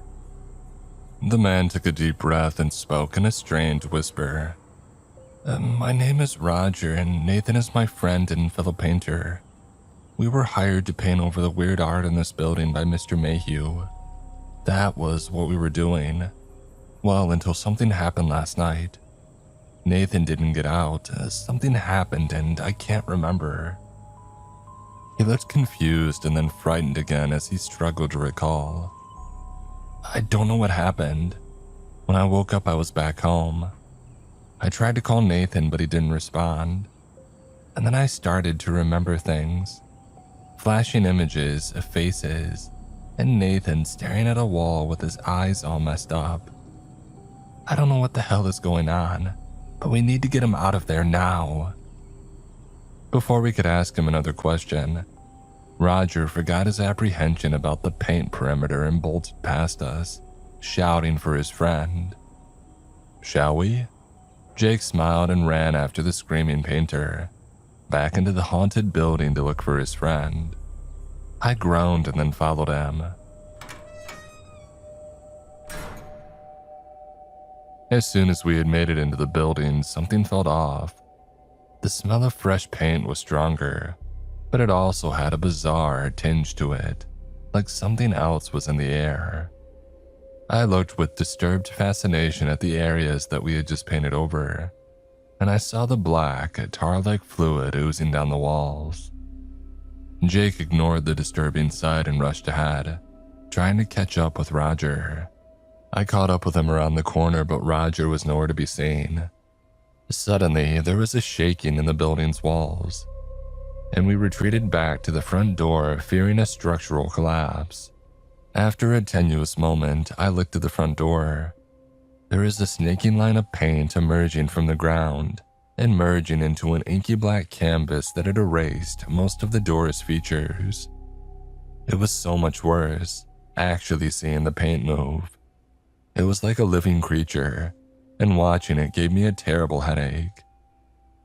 And Jake was staring at it too, a little too intently. I shoved his shoulder and he blinked and he shrugged off the effect. "Let's prop the door open," I suggested. I didn't like the idea of this image forming on the door and being stuck in here with it. I pulled at the handles and the door held firm. There was a disturbing squishing sound and suddenly, I fell back gasping as a living portrait of a face opened its eyes and looked back at me from where the plain door had been. I was horrified but oddly mesmerized by the shifting patterns in the faces. I knew that I shouldn't be looking at it, but how could I not look at something so miraculous? I started leaning closer to the face. I needed to see more. Suddenly, a hand fell on my shoulder and I was pulled backward and onto the ground, landing hard and snapping out of my daze. "Oh, none of that possession shit, man. Don't look at the thing, come on. Let's try a window or something. This place is screwed and whatever's happening, I don't want to be stuck here," Jake said. I staggered to my feet and shook my head. I almost looked back at the undulating face on the door, and I swear that I felt some invisible hand reaching out to touch my mind. I shuddered and backed away. We found a window, but it was black on the other side. I had a bad feeling about what that implied. Suddenly, Jake was next to me, holding a brick that he had scavenged from somewhere and readying it. "Here's to hoping," he said while hurling it at the glass. I was happy to hear the satisfying sound of shattering glass, but horrified when instead of daylight coming in, waves of black paint began pouring from the window. "Are you kidding me?" And Jake shouted in disbelief. "Come on, let's get away from this one. Maybe if we find those other guys, they can tell us what the hell is really going on and how we can get out," I said while moving on. Eventually, we heard something near the west wing and followed the dark halls to it. It sounded like low, muffled gasps of pain, and when we emerged into the room, we saw something horrifying. Roger was there, splayed out and cut open by something. His body was positioned like a morbid statue, and a terrible wound was gouged into his torso, which looked like it had almost disemboweled him. Horrifically, he seemed to still be alive, and we approached slowly and he mumbled a weak groan of agony. "Holy shit, what happened here?" Jake managed to spit out, and I echoed the sentiment. We got closer and Roger's eyes finally rolled forward out of the back of his head and faced us. He groaned and mumbled, and we could tell that he was trying to speak. "Go. Not safe. Nathan is here, but something else." He fell silent, but his eyes remained open. He was dead. "Oh hell, man, what happened to him?" Jake asked in a panic. I had no idea either and was trying to reconcile just what we had seen. We looked around in paranoid confusion when we heard something that terrified us even more than the silence. Footsteps. "Did you bring the insurance?" I asked Jake in a terrified whisper. There was a long pause while I looked at him and my heart sank. "I did, yeah, it's just in the van," he said while flashing a pained smile. "Of course," I groaned, not really knowing if having a gun like the insurance would help against sentient paint and whatever things were at work in this building. "Well, come on then, we can't stay here. Let's try and find a way out." Jake nodded and together we crept out of the room, leaving the bloodied body of Roger behind us. We found another window and I didn't see any shifting, monstrous visage behind it, so I figured that was a start. I found a large piece of rebar nearby and I hefted it up. "Nice, man, let's give it a shot. Crack it open," Jake whispered. I held the bar and swung as hard as I could. The glass shattered and the darkness behind the glass gave way to a more natural glow of twilight.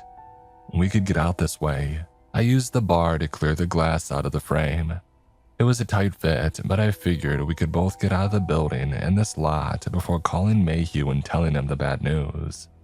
Just as the way was clear and I was pulling myself up and out of the building, I heard footsteps again. I looked down the hall and saw a figure emerging from one of the adjacent rooms. There was a low, groaning, creaking sound, like the rusty hinge of a door. The terrible sound echoed as the figure walked along in what looked like pain. "Shit, move, move, move." Jake shouted at me and I hoisted myself up just in time to meet a dark wall of human faces. I sat there straddling the wall and looking in disbelief as the tortured faces of dozens of people stared back at me. All as one, they wailed a pained cacophony that nearly ruptured my eardrums. I fell off the windowsill and I landed hard, but the pain in my body from landing was secondary to the pain in my ears. The awful sound that those torturous half-faces bellowed had stunned me. I stared up dumbly at the broken window as if expecting them to be gone. But the leering faces looked down at me, and I swear they started to laugh. Before I knew what was happening, I could hear again, and I heard Jake shouting at me and hoisting me back to my feet. "Come on, man. I said come on." He pulled me up and we started to sprint away from the wall of faces. When I looked back, I saw the figure slowly moving towards us. A faint glow of inky tendrils trailed behind him, covering the walls, floor, and ceiling with more of that terrible paint. We rushed on, but the path led to a large double door that was padlocked and barred. "Oh shit, what now?" Jake said, struggling for words and as scared and desperate as I was feeling. My mind was finally recovering, and I noticed that we passed 2 doors in our attempted flight from the building. "This way," I told him, as we moved reluctantly back towards our pursuer. We ducked into one of the rooms and closed the door just as I heard the awful creaking and groaning sound getting closer. The room was small and had old filing cabinets and 2 busted down desks. We took cover under one of them and tried to stifle our strange breathing as we waited to see if the thing would follow us in. For several minutes, we sat there in panicked anticipation. As we waited, I saw something in a half-closed drawer. It looked like a small silver locket. I reached into the drawer and it made a slight noise that Jake nearly freaked out about. I shrugged apologetically and removed the locket. I opened it and saw the portraits of 2 young women. I turned it over in my hand and saw that the locket had likely been a gift. There was an engraving which read, "To Lily, my sister and my muse. Love, Sam." "What's that?" Jake asked. "I'm not sure what it is or how it got here, but something about the face in this locket feels weirdly familiar." Jake frowned. "Alright, man, just don't put it on or get possessed by some ghost girl. I'm not gonna deal with that tonight." I agreed and nearly laughed at the absurdity of our situation. For a moment, I thought that it might be safe to leave, that maybe we had given our pursuer the slip. I was just about to stand up when the door handle rattled. The door opened with a terrible creak and we both knew that the thing was in the room now. The smell of old paper was replaced by the sickly sweet smell of something rotting, as well as the strong fumes of fresh paint following close behind. I couldn't bring myself to look over the desk. It was in here now. Jake sat next to me shivering but trying to stay silent too. His eyes bulged suddenly and I stole a glance at what he was looking at. It was a snaking tendril of paint that moved past the desk that we hid behind and slowly climbed up the adjacent wall. We heard shambling steps in the room and a terrible gasping sound like a person struggling to breathe. Eventually, the paint on the wall began to take shape and form into the silhouette of a face. Jake shook his head and closed his eyes. I knew that we shouldn't look back, but if we stayed in that place, we would have no choice but to. I had an idea then, and it was a bad idea, but we were in trouble if we didn't do something. As the face began to form, I knew whatever it was would see us, and so I leapt forward and put my back to the face to try to cover its eyes. My plan would have worked, but I tripped and stumbled, knocking a small stack of papers over in the effort. I held my breath, but I heard the footsteps getting closer again. I knew the thing was too close. I had to do something. I jumped up and shouted, "Nathan, wait!" The figure stopped moving and stood looking at me. In the dim light, I finally saw its features, and it took all my willpower to meet its gaze. It was a person, a middle-aged man, bald and with a thin beard. As for eye color, I couldn't really tell. All that showed were fathomless black pits of swirling ink that looked just like the sentient paint that we had been trying to cover up. Whatever was happening to this place, it seemed to have possessed one of the cleaners, and I had no idea what I was really looking at just then. There was a terrible pause, and I thought that I might have made a mistake. I had a feeling that it would rush me and envelop Jake and me in that terrible paint. But instead, I heard a choking, gasping noise. followed by the figure bending over and retching. In the next moment, torrents of the writhing paint left his body. And then the thing that had once been Nathan looked at me again. It cleared its throat and spoke. You two, more people Mayhew brought to destroy my work. You can't be allowed to live. You can't be allowed to do this. The figure lurched forward and I held up my hands. Wait. We were just hired to clean the place. The thing reached out its arms and snakes of paint began to unfurl and reach out. I thought that we were dead, but I reached for the trinket that I had just found and I held it out. Wait, was this you? Please tell us who we're really speaking to. The thing stared at me for another moment, and then at Jake as he silently rose to look at what was happening.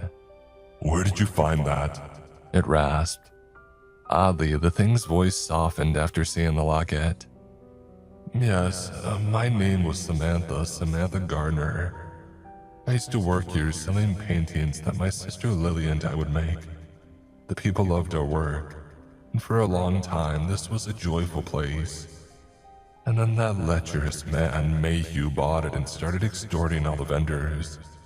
He started raising our rent for no reason, kicking vendors out who had been here for years, just because they wouldn't kiss his ass. Worst of all was what he did to the female vendors. The terrible face of the puppet Nathan went slack and I heard bones crunching as a fist balled up. I shuddered as I considered the entity's anger. After a while, enough of us got together and tried to get him ousted, but he took things to an extreme. He knew that I wouldn't let it go.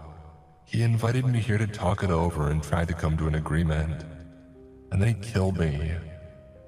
My sister was horrified and she tried to get the police involved, but they couldn't prove anything. Mayhew ensured that it all looked like an accident. I thought that it was over. I was dead, but somehow Lily used her paints to bring me back. I don't know how it worked or how I'm here again, but what I do know is that I'll get that man for what he did to all of us. Hey, ghost man or lady, we only took this as a temp job. Mayhew sucks as far as we're concerned. He didn't tell us about any of this, so do you think if you'd let us go, we could, I don't know, maybe rough him up a bit for you or something? There's no need to hurt us, right? Jake asked. The figure paused for a moment as if considering. There was a brief glimmer of hope, but my heart sank when the figure shook its head. No, I'm sorry. You are too valuable to me as vessels. The others couldn't leave, this one is too broken.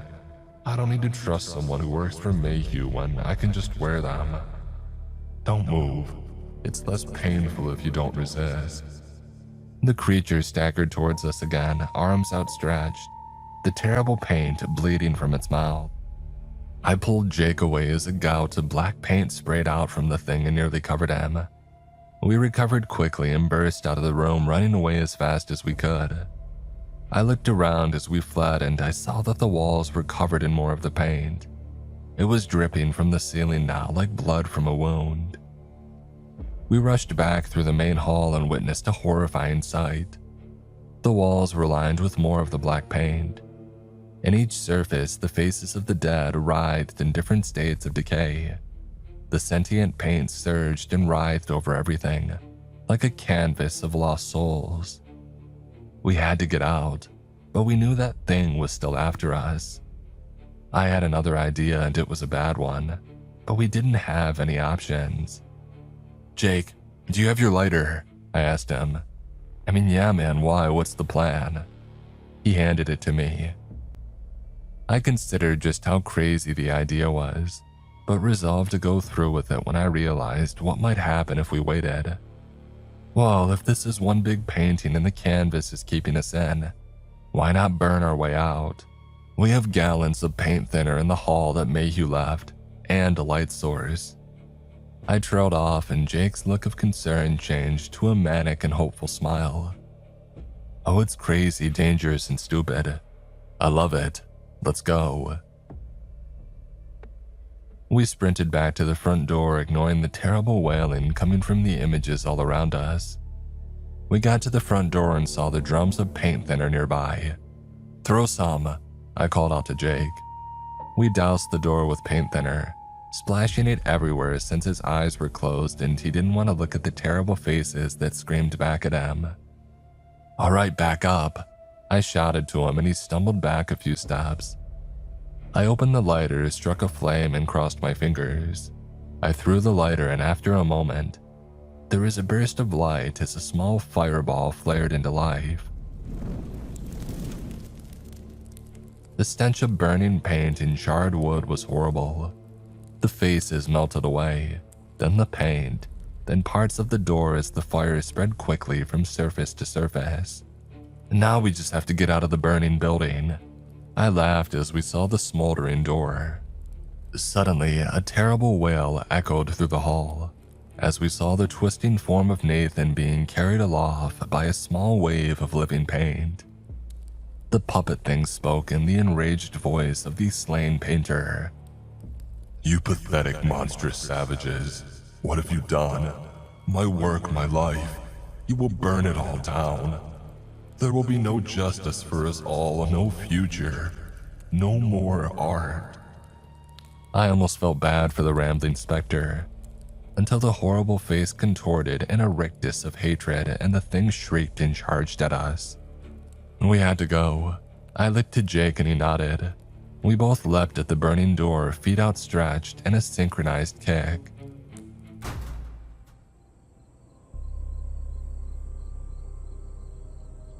The door smashed open and we tumbled out into the cold night air. We gasped at the fresh air and scrambled away from the burning building. The paint monster continued wailing but could not follow us through the veil of flame. As we watched it burn, we saw the outside tendrils of paint begin to wither and dissipate, despite the lack of touching flame.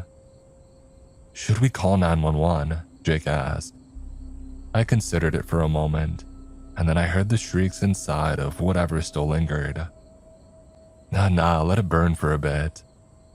We sat and watched the inferno for a while before we heard a car approaching and saw that it was Mr. Mayhew. He jumped out of his car and his face was pale. No, my building! What happened?" He stomped over to us angrily and Jake looked ready to engage, but I held a hand out to stop him and I spoke first. "So, I think a few details were omitted about this project, but I'm guessing we were not supposed to find out before we got turned into demonic meat puppets by the ghost of an artist that you murdered." Mayhew looked shocked that I just said it out loud. I followed it up and pressed. "And you thought that we would die in there like the others? What was the insurance policy that you had for Roger and Nathan? Was it a lot? How much was ours? Hopefully it was on par with whatever you'll get for this place burning down." I flashed a sarcastic smile and he fumed. Mayhew looked indignant and started to respond. "Oh no, it's not like that. The job needed to be done to keep me." He stopped and corrected quickly. "To keep the business safe. All the money just helped cover the expenses. It's not my fault they couldn't listen and stay safe." At that point, Jake was done with words, and just as Mayhew was looking smug at his own sense of superiority, Jake punched him hard in the face. The big man staggered and fell down. Jake was about to follow up, but I held him back when I saw that Mayhew had drawn a gun on us. He looked up at Jake with a bloody nose and hatred burning in his eyes. "I ought to kill you for that. But first responders are probably on the way and wouldn't look good for the public.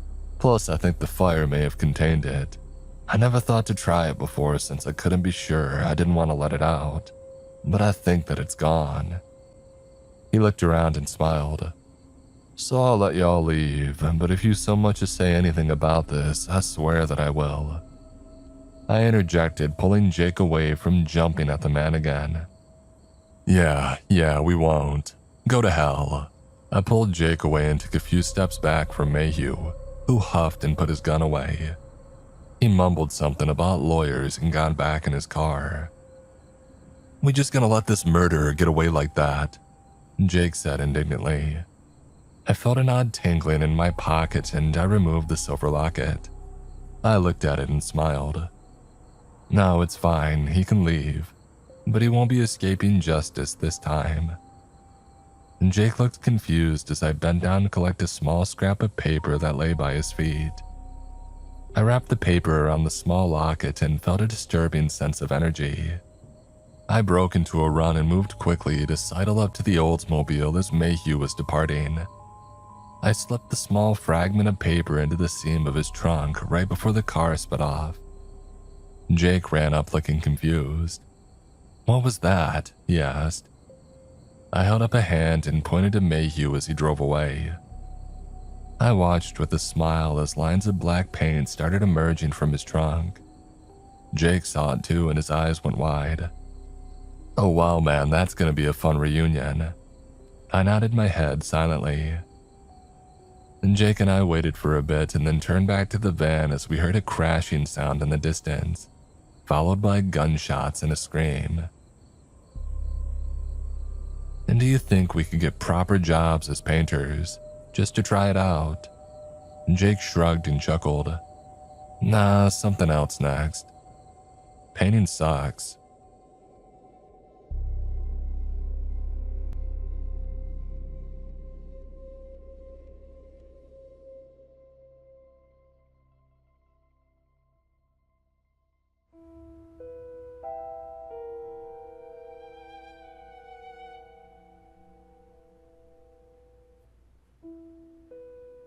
I won't beat around the bush. I might as well get right to it. The instructions for the successful defense of the Tartarus Mall are sure and simple. First things first, Tartarus ain't actually the mall's name. That's just what I call the place on account of the store that I have to guard. I won't tell you the mall's proper name for security reasons. But yeah, so one of the stores in the mall is called Tartarus, and this store is perpetually closed. I've never seen it open. A metal sheet lives across its door and its window displays are always empty, boarded up even. The instructions, to put them simply, are as follows. 1. Watch Tartarus. 2. Don't let anybody in. 3. Don't let anyone out. Boom. I work the shift from 8 p.m. to 4 a.m. Monday to Friday. It gets pretty damn boring. The mall closes at 9 and the last staff are out by 9:20. And then it's just me. Just myself, a gruff and relatively miserable late middle-aged man all alone in this mall. There are 5 other men like me, or hell, some could be women, I guess. 2 of them do the weekend, I hear. The other 2 do weekdays. One works 4 a.m. to 12 noon, and the other from noon to 8 p.m. We're not supposed to meet each other. That being said, I'm pretty sure that I bumped into the guy who works the noon to 8 p.m. shift one time. He just had this look about him.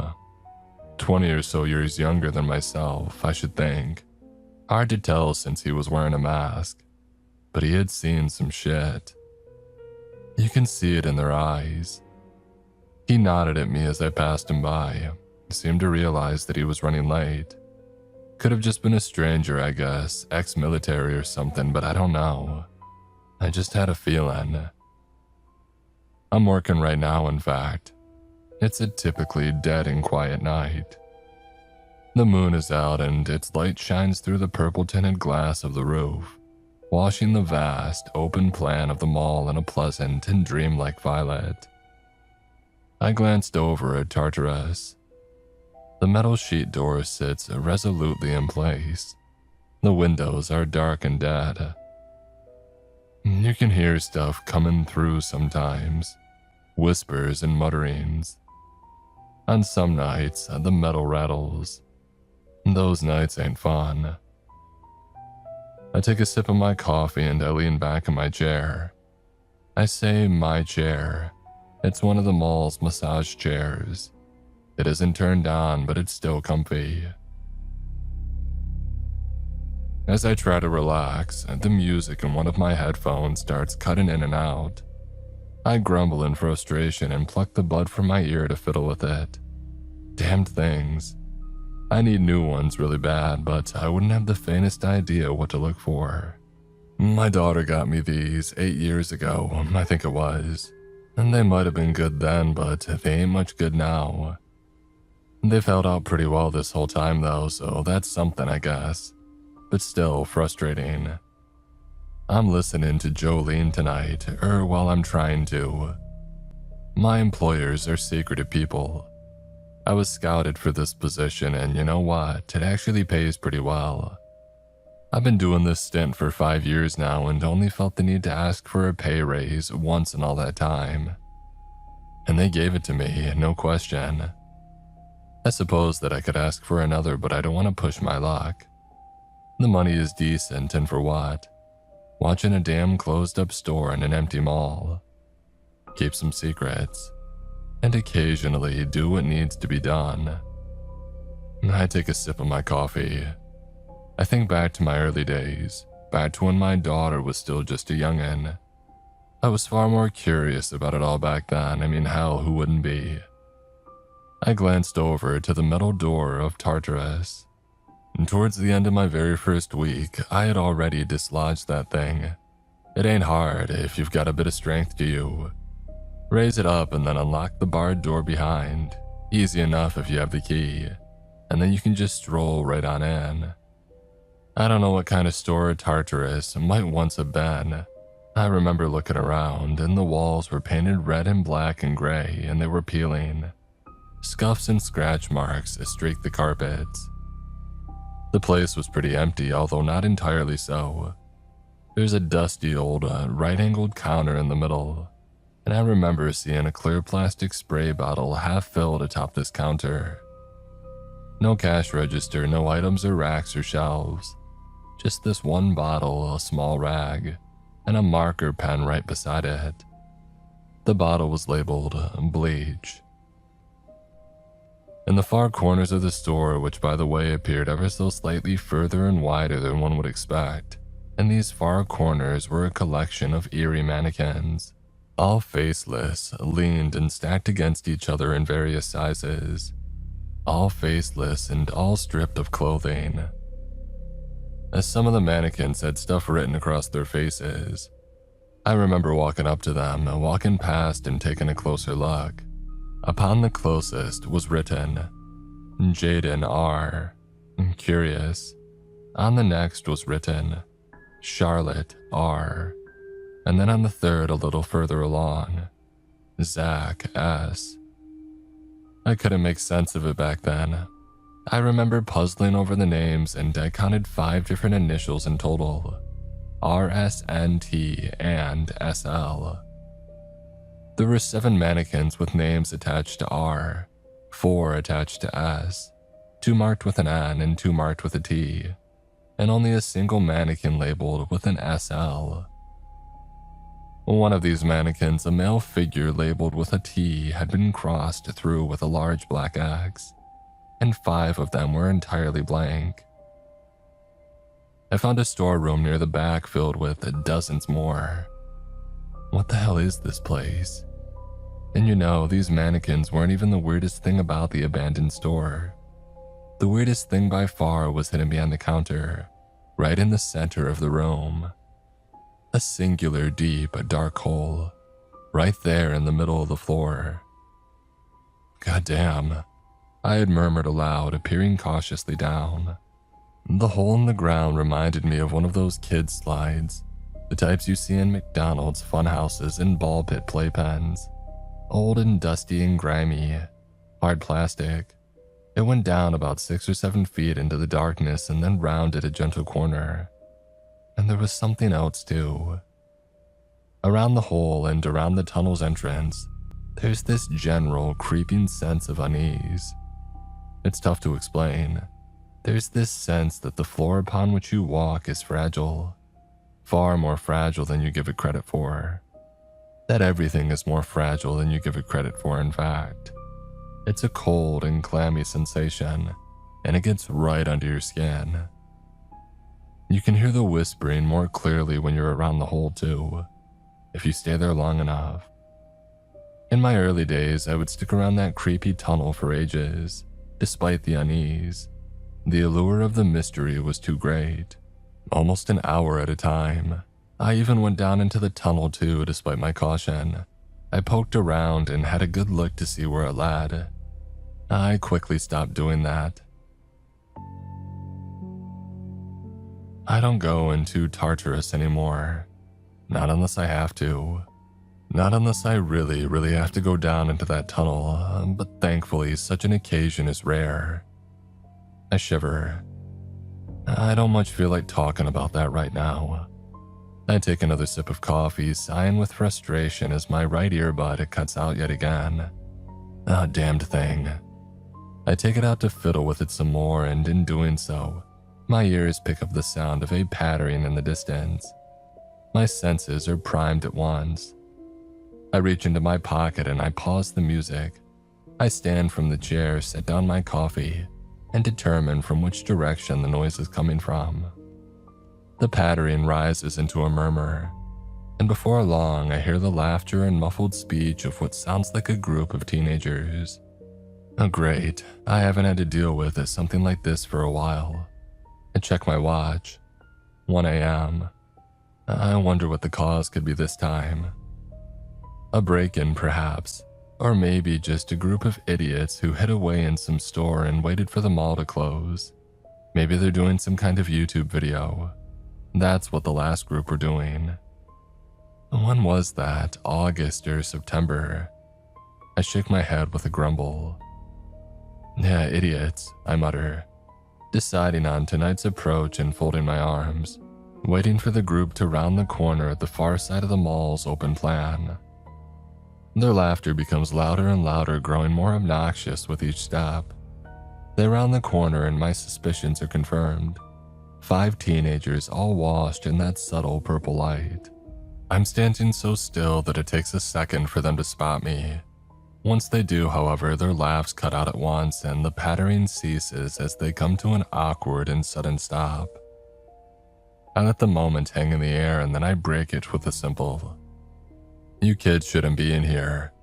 Get the hell out before I call the police." The one in the front opens his mouth to say something and glances at me from Tartarus and then back. I narrow my eyes. Interesting and troubling. I'm really hoping that these dumb kids aren't here to see Tartarus. Though none of them have their phones out, it doesn't look like they're filming any kind of video. "What are you doing here?" the kid at the front asks. He's got some stubble around his chin and an oversized white sweater. I can sense the general anxiety of the group, but this guy, he seems bolder than the others. "What the hell kind of question is that? I work here, get out. Don't make me ask you again. You're not wearing any kind of uniform, and what kind of security guard hangs out right in the middle of the mall?" The sweater takes a step forwards and again glances from me to Tartarus, less subtly this time. "Dude, no way. Was Rex telling the truth?" One of the girls of the group mutters to the boy beside her. She looks between me and the accursed store. "You're trespassing," I reiterate, raising my voice. "Just go, for God's sake. Leave by whatever way you came in and leave me to listen to my crappy music." The group's other girl, one whose sweaters laughed, looks up at me. "Why would you want to listen to crappy music?" she asks. I push some air out through my nose. "Oh God, it's not the music so much as the headphones. Look, that's really not important," I falter, squinting. "Hey, wait, don't I know you? You're one of Abby's friends, right?" "Abby is my daughter." The girl's eyes widen as she takes a step back. Yeah, I know you. For God's sakes, I'm Abby's father. You're Maddie or Riley or something like that." "Avery," she squeaks. "Yeah, that's it. Look, I remember you and you're a good kid. I'm sure you all are. So just get out of here. This is your final warning." "What about Tartarus?" Sweater asks me. I take another step towards the group. "What about it?" Well, what's in there? Nothing. That's a lie, chimes in one of the others, a boy to Sweater's right, long blonde hair over his fringe. There's stuff in there, we know there is. I take another step towards them. Kids these days so reckless. Back when I was young, if I had seen somebody like me in a place like this, at a time like this, I would have ran for my life, not engaged in chit-chat. I don't know who you've been talking to, I reply through gritted teeth, but I can assure you that there's nothing of interest to you or to anyone in that empty, old closed-down store. So you won't mind if we take a look around then? Sweater replies, and he draws from his pocket my key. I am actually taken by surprise. It glints violet in the light, but it's my key all right, there's no doubt about it. The long, sharp and serrated silver key to Tartarus. I can see the store's logo or symbol, or whatever emblazoned across the handle in black. How did you? Oh, you dropped it back there in the hallway. Careless. There's a tense pause. Now, Sweater shouts and the group disperses. Avery goes with Fringe in a pair, but the others all split up and run their separate ways. Oh, for God's sake. I bellow out into the mall, taking off after them. I mean, how could I be so careless? I dropped my key, but that's impossible.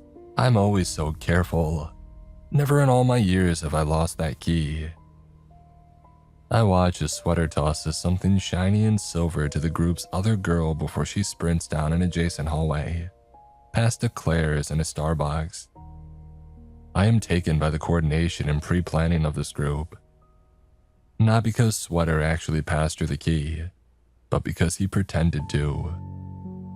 It was a quick motion, but I caught it. It was only a coin. The actual key was hurriedly and subtly passed to Fringe before they parted ways. I saw the hands connect. Oh, these guys are something else. I mutter as I change directions and head off after the duo. For God's sake, even if I get rid of them tonight, they'll probably be back. I might have to bring out the big guns to scare these ones away. I race past the mall fountain, a white and marble thing with a life-sized horse carved as its central feature. It doesn't take me long to catch up to them. I may be old, but I'm sprier than I look. Hey, not so fast, I call out, reaching out and grabbing the scruff of Fringe's jacket. He lets out a yelp and skids. Avery carries on a little further before stopping herself to look back at us. She puts her hands to her mouth. Wait, Liam! Liam, I snarl, looking down into the kid's face as I catch my breath. You've made a mistake here today, kid. Hand over the key and I'll think carefully about what it is that I'll tell your parents. If he's friends with Avery, then he probably goes to my daughter's school. And if that's the case, it shouldn't be too hard to work out who he is. I can't give you it, he stutters, not so confident now. Please. Oh Jesus, have a little backbone, have some self-respect, kid. Now give it over before you make me take it from you. I've given you guys enough chances already and I'm really starting to lose my patience. Well, I can't give it to you because it's not mine to give. It's mine. No sir, it isn't. It's Rex's. I pause. Rex? Who the hell is Rex and what are you talking about? Oh, it's Bryce's brother. Bryce? You know, the boy in the white sweater. Oh, don't lie to me, kid. I know a Tartarus key when I see one. And then it hits me. A cold feeling spreads out from my stomach and I actually think to check my own pocket. The pocket that I keep the key in. And I realize that I've been duped. My key is right there in my pocket and it always was. I draw it out and it sparkles in the light. Silver with the black logo of Tartarus emblazoned upon it. Of course I didn't drop my key. I would never do such a thing. Which means, you have your own key. My voice had dropped and the entire atmosphere had changed. I think perhaps that Liam and Avery could sense this. I release Liam from my grip and he stumbles away. Avery goes to him and they look up at me as I try not to panic. Starting to get quite scared now. "Where did you get the key?" I ask them, and then louder. "Where did you get it?" "I told you, Bryce's brother. I'm sorry, we thought that there might be someone guarding the store. Rex was drunk the other night, he's always drunk, and he told us." What did he tell you?" "Well, he told us about Tartarus." "Is Rex one of the guards? Could he even be the guy that I saw that one time in the mall?" The sweat begins to bud on the back of my head. Very slowly and very calmly, I say to them, "Just give me the key, that's it." Liam glances to Avery and she checks her watch with a glance. "Bryce never gave me the key," Liam says in a quiet voice. "He kept it the whole time." He turns out his jacket pockets and they're empty. I would be able to see its outline if they were in his jeans. I put my hands on my head. Fool me once, shame on me. Fool me twice, shame on me. I hear the sound of the metal sheet door of Tartarus being raised in the mall down the corridor behind me, and I shoot a look back into the purple gloom. "They'll have joined up with the others by now," Liam says. "The others?" "Oh, there's a whole group of them going down, like 7 or so. I think I said I'd be a part of the distraction." I turn to stare at Avery. She must see something in my eyes because she recoils. "Avery, is Abby with you? My daughter, Abby Jones. Come on, I know that you know her. You guys are friends." She pauses. "No, she isn't with us." I'm not convinced, and I can hear the running of quick footsteps in the distance. "Avery!" I grab her by the shoulders and she goes deathly pale. "You won't get in trouble and neither will she. I get it if you're trying to cover for your friend, but you have to tell me. Is Abby a part of this group?" "No, I said no." She stumbles over her words. "We asked her if she wanted to come and she said that it was stupid." "Well, at least one of you has some sense," I retort, releasing her. I'm not convinced, however. I'm really not convinced. I take off back down the corridor, leaving the 2 quaking kids behind. "Go home," I shout at them, racing through the midnight mall. I stumble to a stop by my massage chair, staring in horror at the entrance to Tartarus. The metal sheet that covers the door is not currently covering the entire door. It's clearly been lifted and dropped back down, and it hasn't settled properly into place. I can see from here that the door behind it is open. "Oh, come on," I say as I make my way to the door and haul the metal sheet up with a grunt, pushing into the store itself. I am instantly struck with a wave of unease. Handprints and shoe prints are marked all over the dusty counter and the top in front of me. I glance to my right as I stride over. The nearest mannequin rests awkwardly against the wall, a faceless man with his arm raised in a sad and silent wave. Darren R. It is written across the mannequin's face in black marker. I swallow with a dry throat. Could that be your writing, Rex? I try not to think about it, and I'm not supposed to know. I jump the counter and look down into the dark, hard plastic of the tunnel on the floor. I run my hands through my gray flecked hair and I look around. The mannequins watch silently, judging. I swear some more and I slam a fist down onto the counter. I think over the instructions. 1. Watch Tartarus. 2. Don't let anyone in. 3. Don't let anyone out. I also think about whether or not my daughter might be amongst this group of young idiots. How close she was to the people who had just leapt so foolishly down into the dark. I consider what I would want if another parent saw my Abby head down into such a dangerous place. And after a moment, I sigh and return to the front door of the store, locking it closed behind me, and then heading back to the hole behind the counter. I don't get paid enough for this shit, I mutter as I prepare to follow on down. The tunnel in the ground seems to know that I intend to enter. The whispering coming from the depths increases, becoming a fog-like shivering and rattling around the back of my head.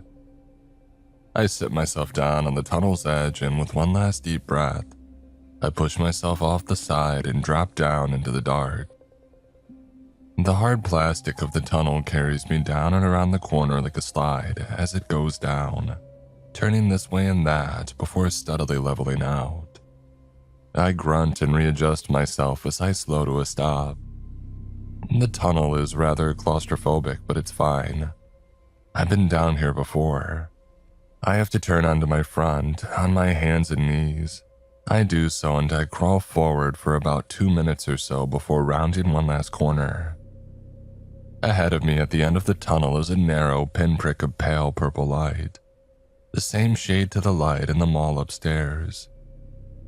I mutter to myself, pushing down the fear, and I continue my crawling, knees aching as I do so.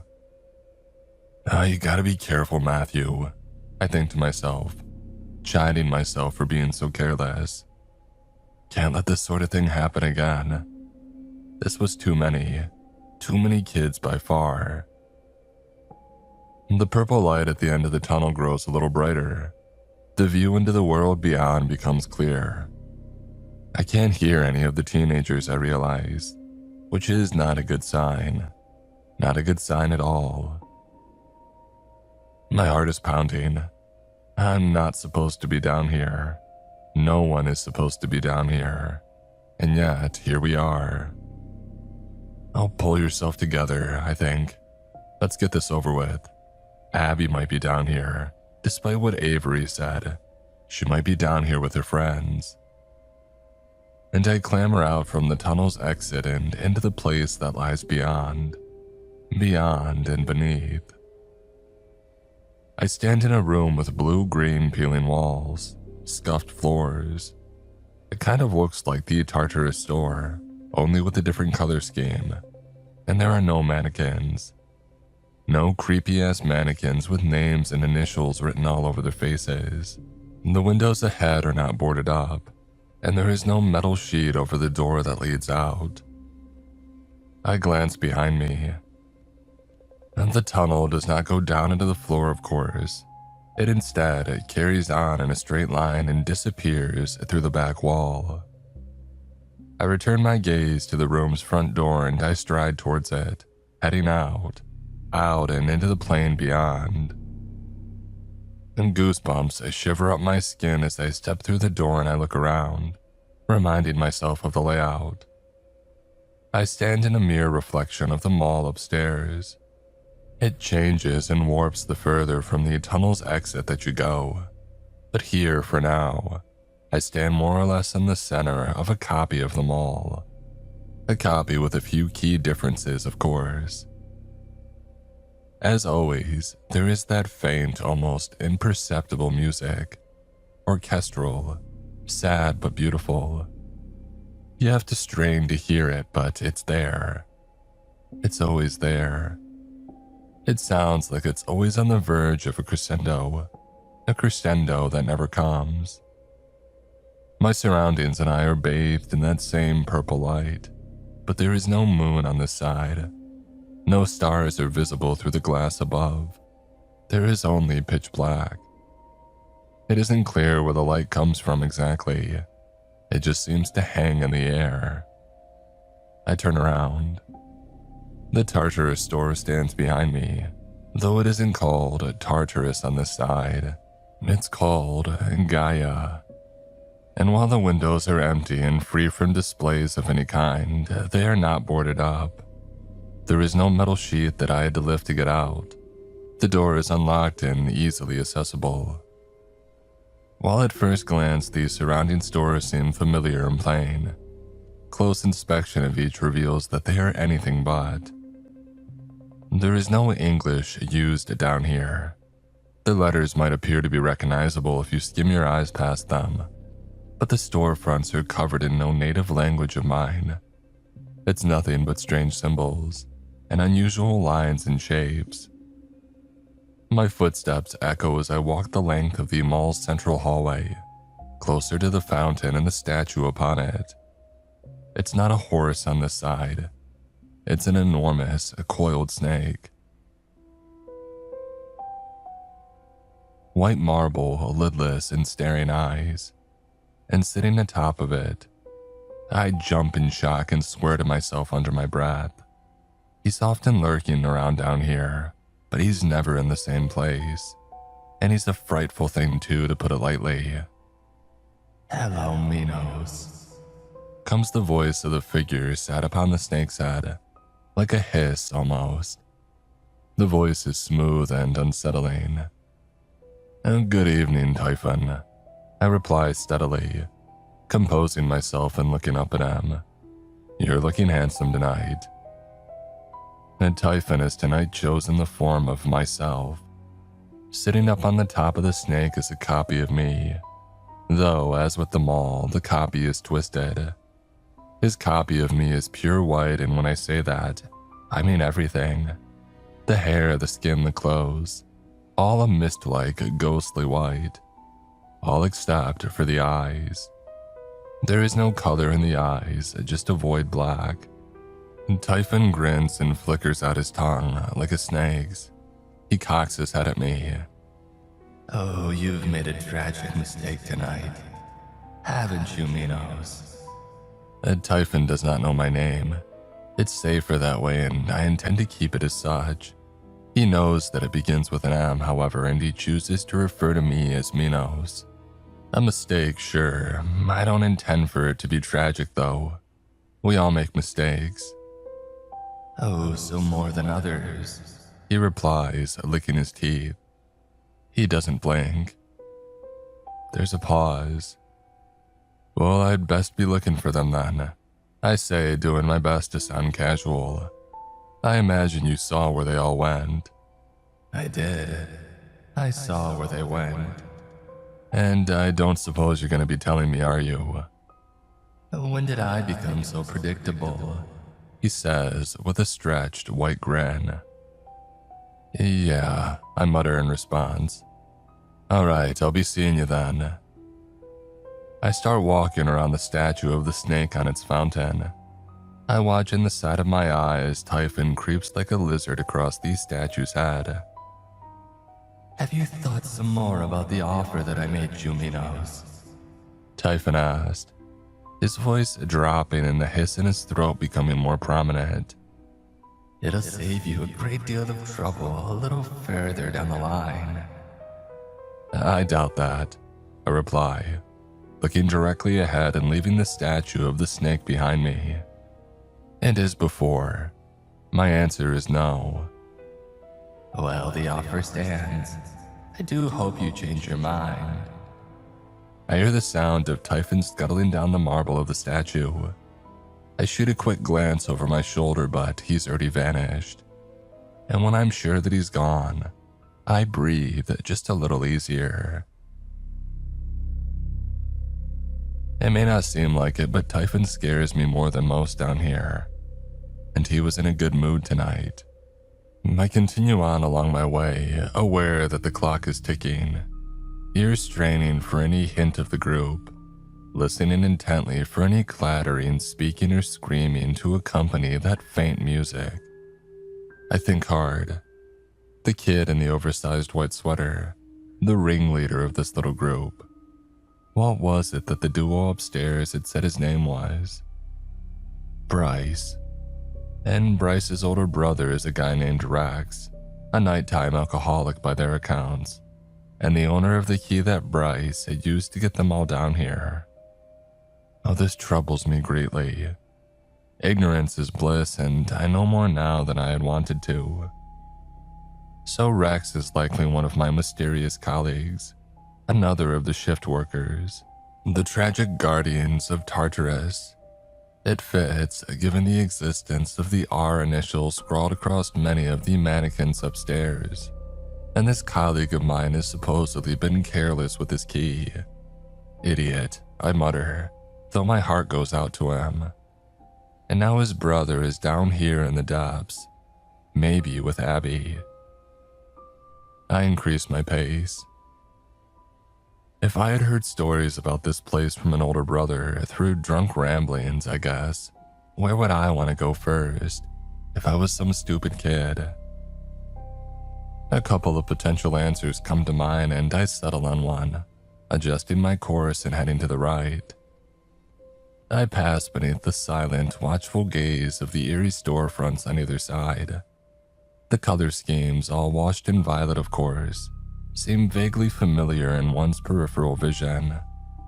But when you turn to look directly at them, well, as I said, they ain't anything recognizable, dreamlike and nonsensical. I can hear voices ahead, male and female kids' voices. It's them all right. I start jogging. I round the next corner. In the mall upstairs, the actual mall, I guess, this right here would be one of the mall's exits. The corridor leads to a large bookstore, and if you walk right through the center, then you leave into one of the parking lots. You can see the exit from the store's entrance. Down here, however, beneath Tartarus, the bookstore does not lead to an exit. It only leads into more corridors of the mall. There are no windows. There are glass panes in the walls, sure, but they only give you a view back into the mall, not to the outside.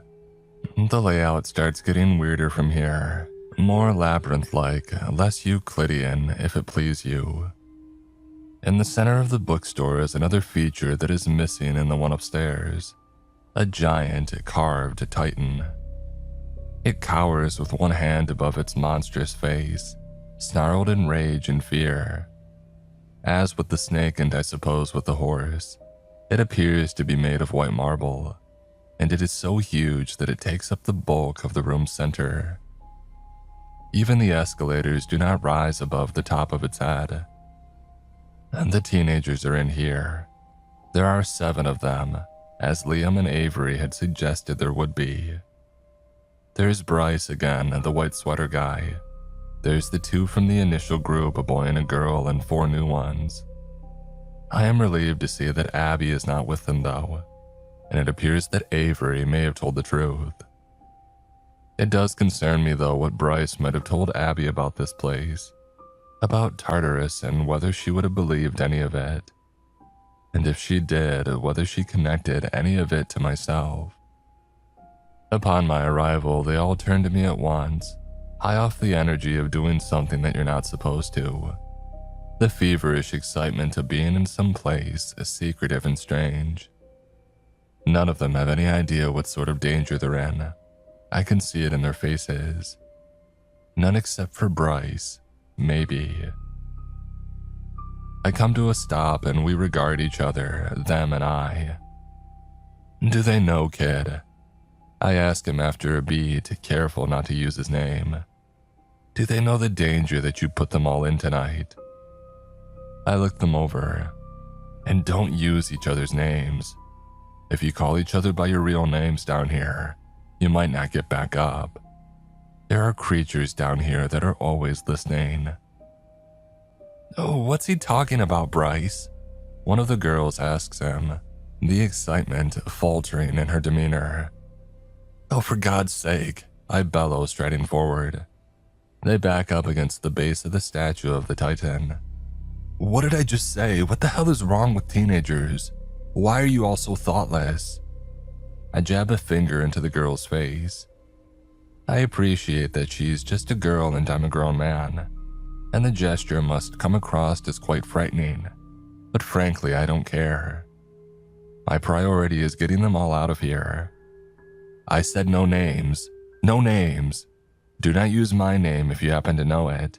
Do not use your friends' names, or else you might just get stuck down here forever. I grab Bryce's collar and I swing him around, throwing him a little ways towards the bookstore's entrance, back towards the mall corridor the way we came. You put your friends in danger tonight, I tell him. Now you can think of a way to apologize to them as we head back to the entrance. Oh, screw off, old man, Bryce replies, snarling at me. Bryce, murmurs the girl behind me in shock. I spin around. If I have to tell you one more time, hey, leave her alone, Bryce shouts. We're not gonna go with you. We all knew the risks coming down here, and we're not leaving until we've completed our mission. What the hell are you talking about, kid? I reply, exasperated. Why are you so intent on being down here? Just let me do my job, for Christ's sake. I'm getting real tired of this shit. Why are you so stubborn? This isn't the place for some dumb teenage urban exploring. We're not urban exploring, you old miserable man, Bryce replies, folding his arms and fuming. My brother gets sicker every day. I won't say his name, but you know who I mean. He's worked at the mall for so long, I don't know why he doesn't just quit already. The contracts last 3 years, I murmur. He can quit at the end of every 3-year period if he wanted to. Well then why doesn't he? Why does he put himself through it again and again and again? And what the hell even is this place? He put his head in his arms and then throws them out wide. It's all real, it's all real. I thought that it was drugs. I thought that my brother might be wasting away in some crack den. But the more that I researched, the more I stalked and watched. It's all real. Tartarus. He pauses, gathering himself. My friends came down here with me voluntarily. They trust me because I trust them. There's a murmur of determined agreement from behind me, from the little gathering. Bryce's eyes flash. And if it's all real, then that means that Typhon is real, and that it's his fault. It's all his fault. The air in the corners of my vision begin to shimmer slightly. A book on a nearby table stand starts to shake. Kid, I say carefully and quietly. I walk forward and try to usher him onwards. It's time to go. He shoves me away and his friends go to stand by his side, staring back at me, some anxiously, some defiantly. It's Typhon's fault that my brother is stuck in this job. I'm not sure how exactly, but I know it must be his fault, and I know that he's evil. So we're gonna find him and we're gonna kill him. I cannot help a panicked laugh escaping my throat, which seems to rile Bryce up even further. Kid, what are you saying? You think you'd be able to kill Typhon? You think you'd be able to, even if it were possible? This is insane. Unless you want to put your disappearance on your brother who's already struggling, then go back to the entrance, all of you. A voice from above cuts through our clamor like ice. It is a disconnected fragment of a sentence, chilling in its lack of context. The voice is neither male nor female, raspy and cold. Hissing in bouts of fiery spouts, the big one shouts. I know what I'll see before even looking up. It's one of Typhon's playthings. We're steadily running out of time here. The eyes of the kids before me go wide with terror as they look up to the ceiling. I crane my neck unenthusiastically. Above us is the plaything in question. It has the rough form of a human. Like Typhon, it's entirely white, but unlike him, however, the thing has no eyes. No features on its head at all, actually. No face, no hair, no ears. Just a blank canvas. It has one large mouth in the center of its chest.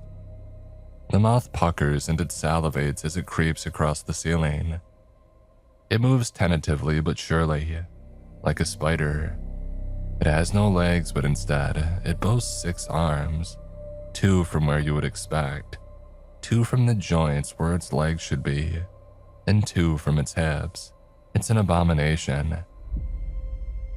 And abominations are aplenty down here. What the hell is that? The boy to Bryce's right asks. The boy from upstairs, adorned in a blue hoodie. That is our cue to leave, I reply, pushing them towards the entrance. Is this all of you? There's nobody else, just you 7. Most of them are stricken by the monster overhead, but 2 of them nod at me in response. Games. hisses the creature. I would love a game. Love, a lone flower in the cold field. Its ramblings are lost to a general murmur as I quickly draw the door to the bookstore closed behind us.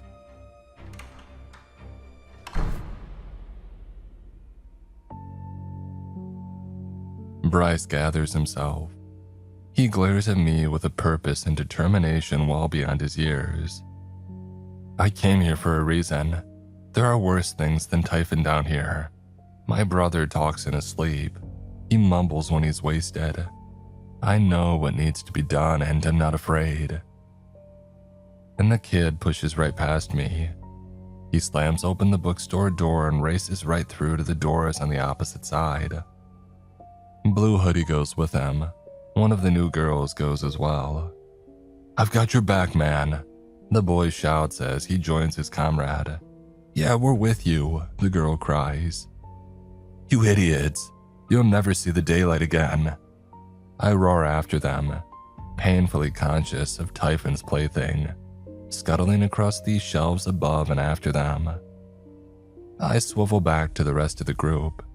My chest tightens up. Fine. They want to disappear so badly, then so be it. Forget them. Anybody else want to die down here in the dark? I am met with stricken silence. Good. Then let's go.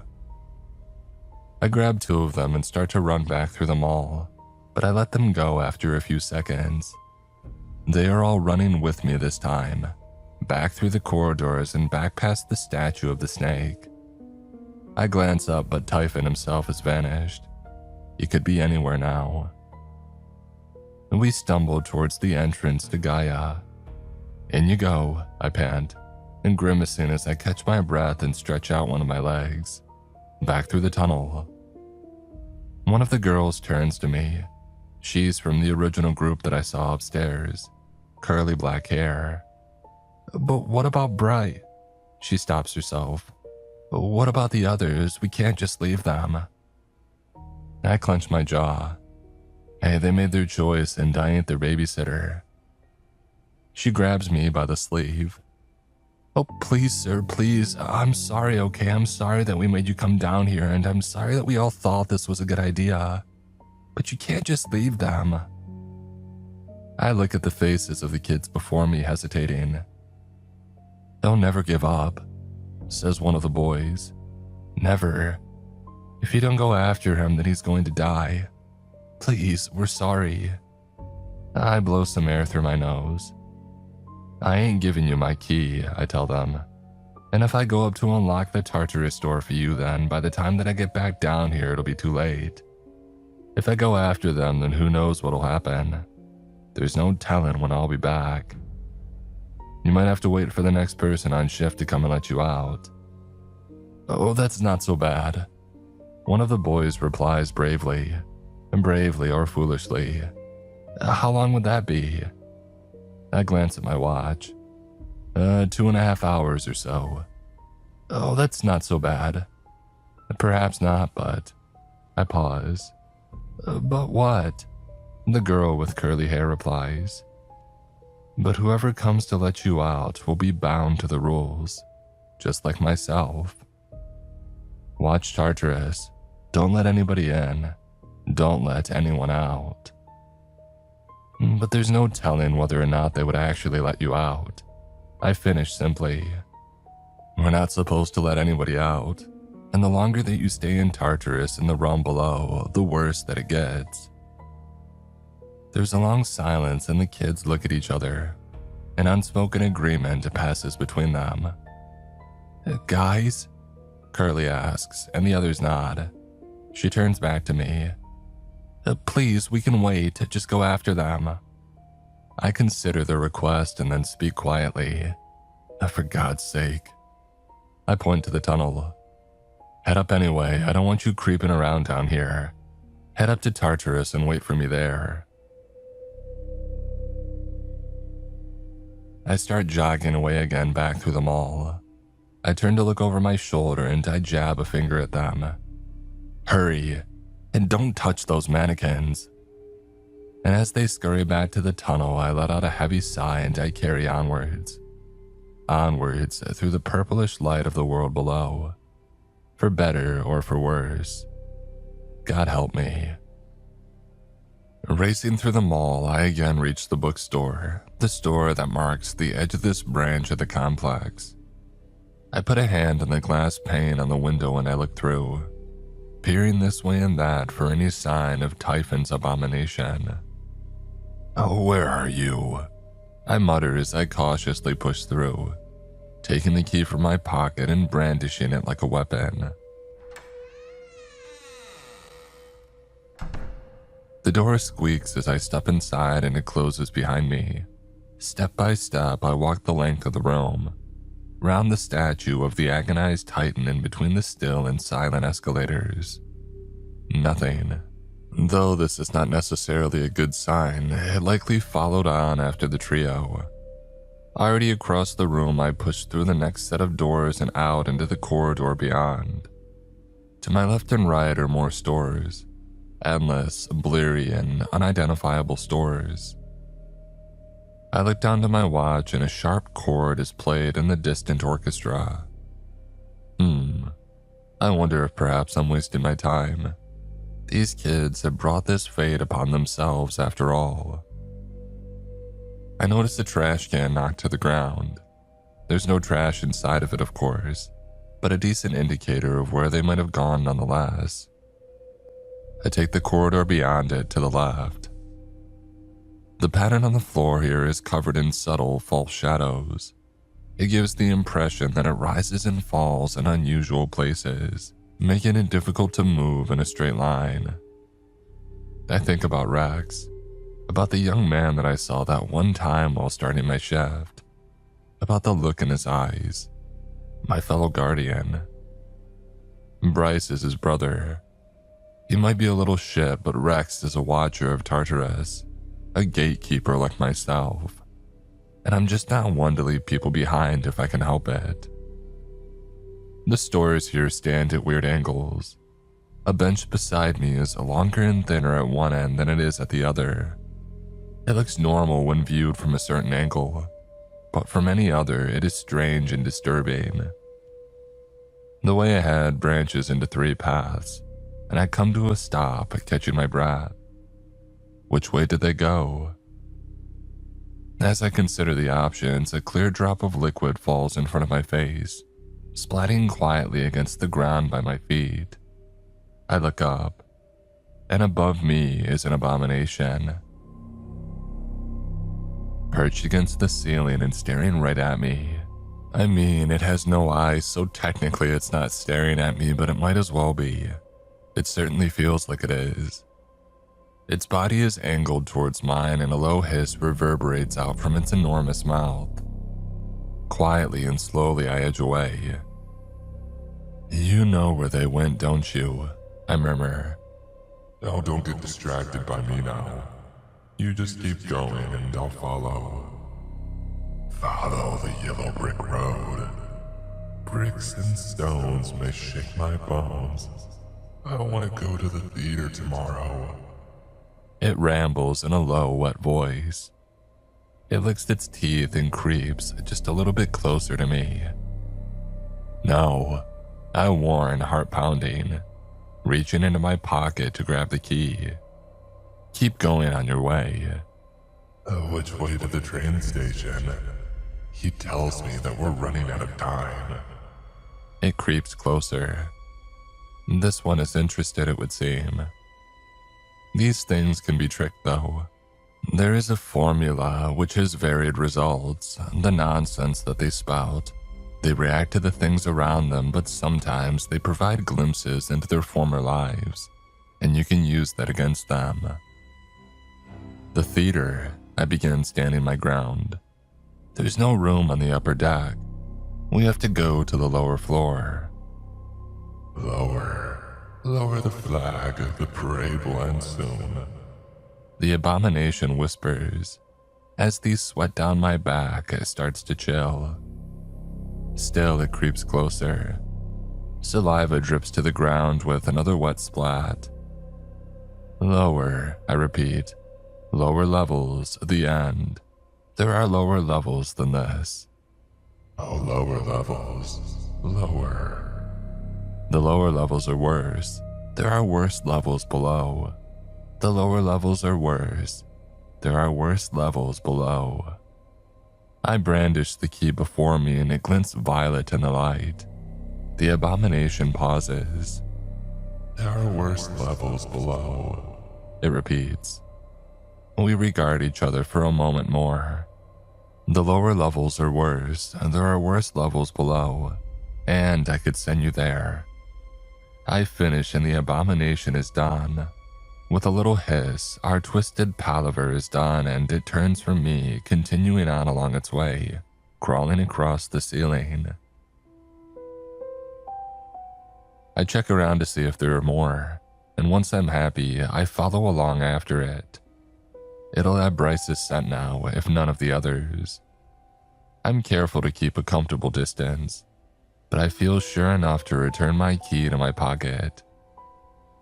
And glancing around warily as the abomination leads me deeper into the labyrinth. Through corridor after corridor, the sound of hissing grows louder. Through passage after passage, and at last, there they are.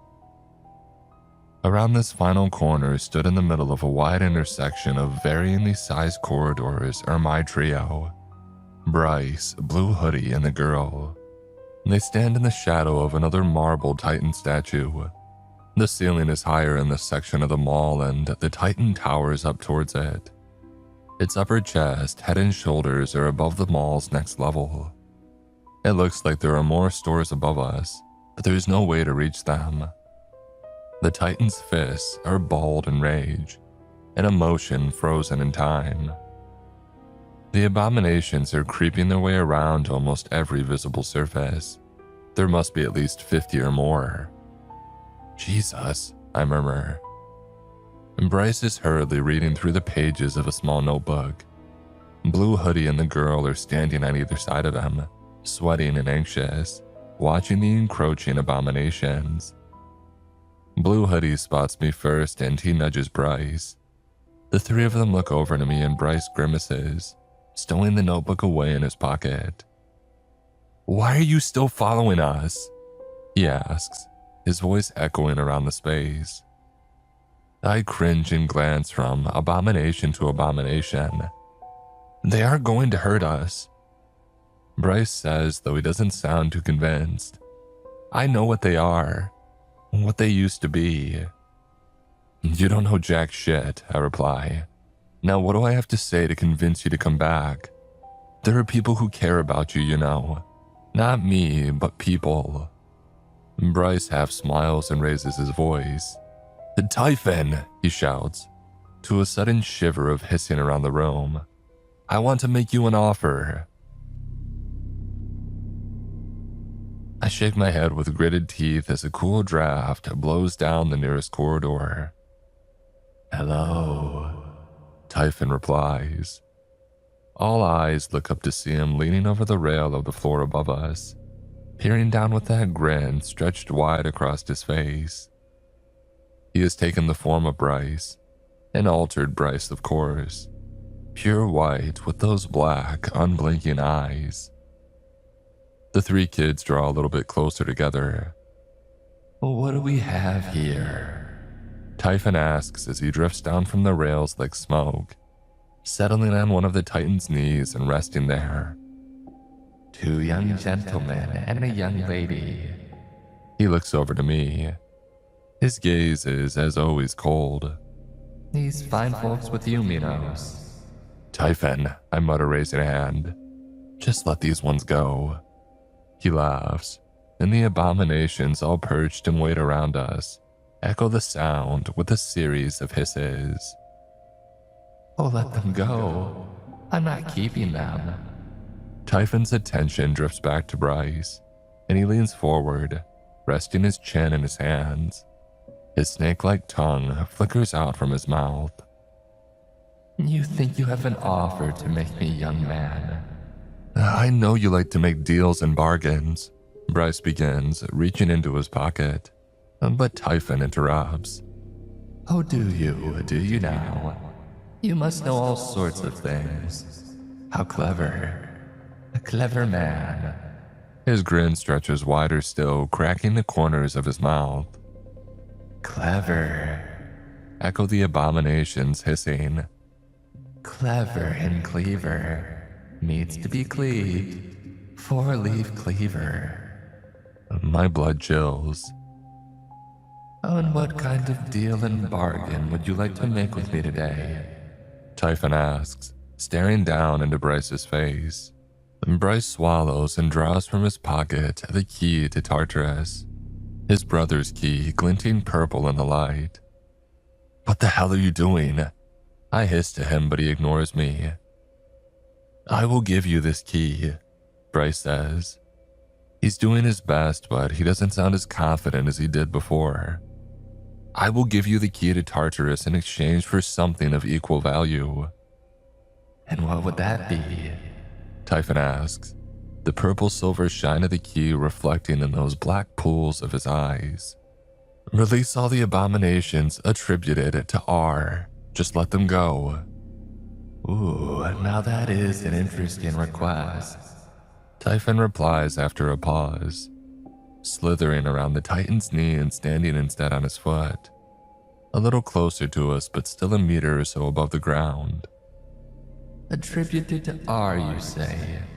Well, I don't have the first idea which of my playthings were the responsibility of your brother. You're a liar, Bryce replies, though still trying to keep his composure. Oh, so R is your brother then? I thought I had picked up on a family resemblance. Noted. So you stole his key. Are you sure that it's really yours to offer in trade? Bryce falters. Typhon chuckles and speaks on. And I'm not lying to you. It's so difficult to keep track of who sends me my playthings. And why would I care? It matters not who allows them down. I watch this back and forth with white knuckles and a clenched jaw. I don't know if Typhon is truly interested in the key. He's never expressed any particular interest in mine, though it's possible that Bryce knows something that I don't. Bryce grips the key a little bit tighter and he holds it a little bit higher. Let the abominations go. That's why my brother keeps doing his job. Year after year, it's because he can't forgive himself. He can't forgive himself for all the people that he's let through, and he'll never stop coming here until they're all free. The Typhon starts making his way towards Bryce. His steps are slow and lazy, but his eyes remain fixed resolutely on the boy. Do you know what I would do with this key? I would use it as bait. Your brother will try to come down here and retrieve it from me. I don't know how he'll get down without a key, but he's a smart lad. He'll find a way. I doubt his employers would accept such a loss. He grins. If they know that you were able to steal his key in the first place, well, then the damage might already be done. Bryce lowers his hand a little and he stutters. His employers? Ah, Typhon says, his eyes flashing. So you don't know everything then? Interesting, so very interesting. He's standing right in front of Bryce now, looking directly into his eyes. Oh, your offer is a fun one, but I don't accept offers made by mortals. Allow me to propose one of my own. Is this Bryce's plan, I wonder? A bargain, and a dangerous one at that. I rack my brains as how to get them out of this. But the next phrase kicks in even as I mull it over. Typhon's attention flickers back to the key. The same violet light shines in the void, and his tongue darts out past his teeth. And in this moment, Bryce suddenly raises his voice. The lower levels are worse. There are worse levels below. There's a rumbling of hissing from around the room, but my stomach drops. That's not going to work on Typhon, kid, I shout at him. You have no idea what you're doing. Enough is enough. But Bryce carries on. He holds the key in the manner that one would hold a cross in the face of a vampire. The lower levels are worse. There are worse levels below. And Typhon is entranced, fixed on the key. He does not move, and I do not believe what I'm seeing. No, surely not. This simple trick, it wouldn't work on Typhon, it couldn't. It barely works on the abominations. The lower levels are worse. There are worse levels below, and I will send you there. Bryce finishes, and in this exact moment, the kids to either side of him, the boy and the girl with their eyes downcast and barely moving, extras even, not worth a second look, completely devoid of Typhon's attention, they jump suddenly into action. And two sharp blades, long knives drawn from inside their clothes, are stabbed into Typhon's chest. There's a sudden scream and a blast of icy Arctic wind. The abominations and the kids and myself are all knocked backwards as the screech echoes around and around the hall. The elbow of the great marble Titan cracks and dust rains down from its joints. The Typhon twitches in agony, and he collapses like a stone to the ground with a thud. And for a moment, we are stuck in stunned silence. The abominations are likewise frozen. No one dares to move. And then a dark grin spreads out across Bryce's face. He looks to me. You see? He begins quietly and then louder. You see what I told you, old man? It worked. He looked down at Typhon's corpse. The tension now eased, he releases a laugh. You couldn't help yourself, could you? He taunts. And that's when you're at your weakest, when being offered something that you want. Bryce laughs and hugs his friends, drawing them close. He's giddy with excitement. That was for Rex. He shouts with glee and he turns to the abominations. You are free. But the abominations do not rejoice. The mood cracks. Rex. Typhon whispers with delight. Bryce spins around in alarm to find Typhon standing behind him, hands clasped behind his back. The corpse vanishes in a burst of mist. Bryce panics and stumbles, shoving the key into Typhon's face. Typhon pushes it aside with a sigh, his tongue running quickly over his teeth as if it had a mind of its own. I don't want your key, Typhon hisses. He twitches. I don't need it to lure your brother down. He comes down all the time. And Rex, you say. His name is Rex. Stay back. Bryce splutters, his courage completely shot. The lower levels are worse. There are worse. Typhon laughs in Bryce's face and increases his height. He's still using the boy's form, but it grows now, stretching upwards like a snake. Rex. Typhon laughs feverishly, drunkenly almost. He looks up to the sky and laughs all the louder. Rex. A noble name. What's in a name, Bryce? He stares suddenly down into the face of the boy, his black eyes shining and terrible. I've begun to retreat, careful and slow. I beckon to the others, to Blue Hoodie and the girl, and they all have begun to creep towards me, but Bryce is trapped, transfixed. Oh, this was fun, Typhon says airily, tapping Bryce on the head. But I think we're done now, Bryce. Typhon has begun to salivate grotesquely. Saliva spills from his lips and splashes against the cold floor below. Oh, I can't wait to meet him. We have so much to discuss. Typhon's neck slithers around and his eyes meet mine. I've made him the same offer that I made you, Minos, he whispered. I wonder if he'll be more inclined to agree when his brother lies below. Especially now that I know his name. I take a step back as the abominations close in. What have you done, kid? I murmur. What have you done? And Typhon giggles with glee, frothing at the mouth, and his twisted form, his pale copy of Bryce, stretches further up above our heads like a monstrous cobra. Rex, Rex, Rex.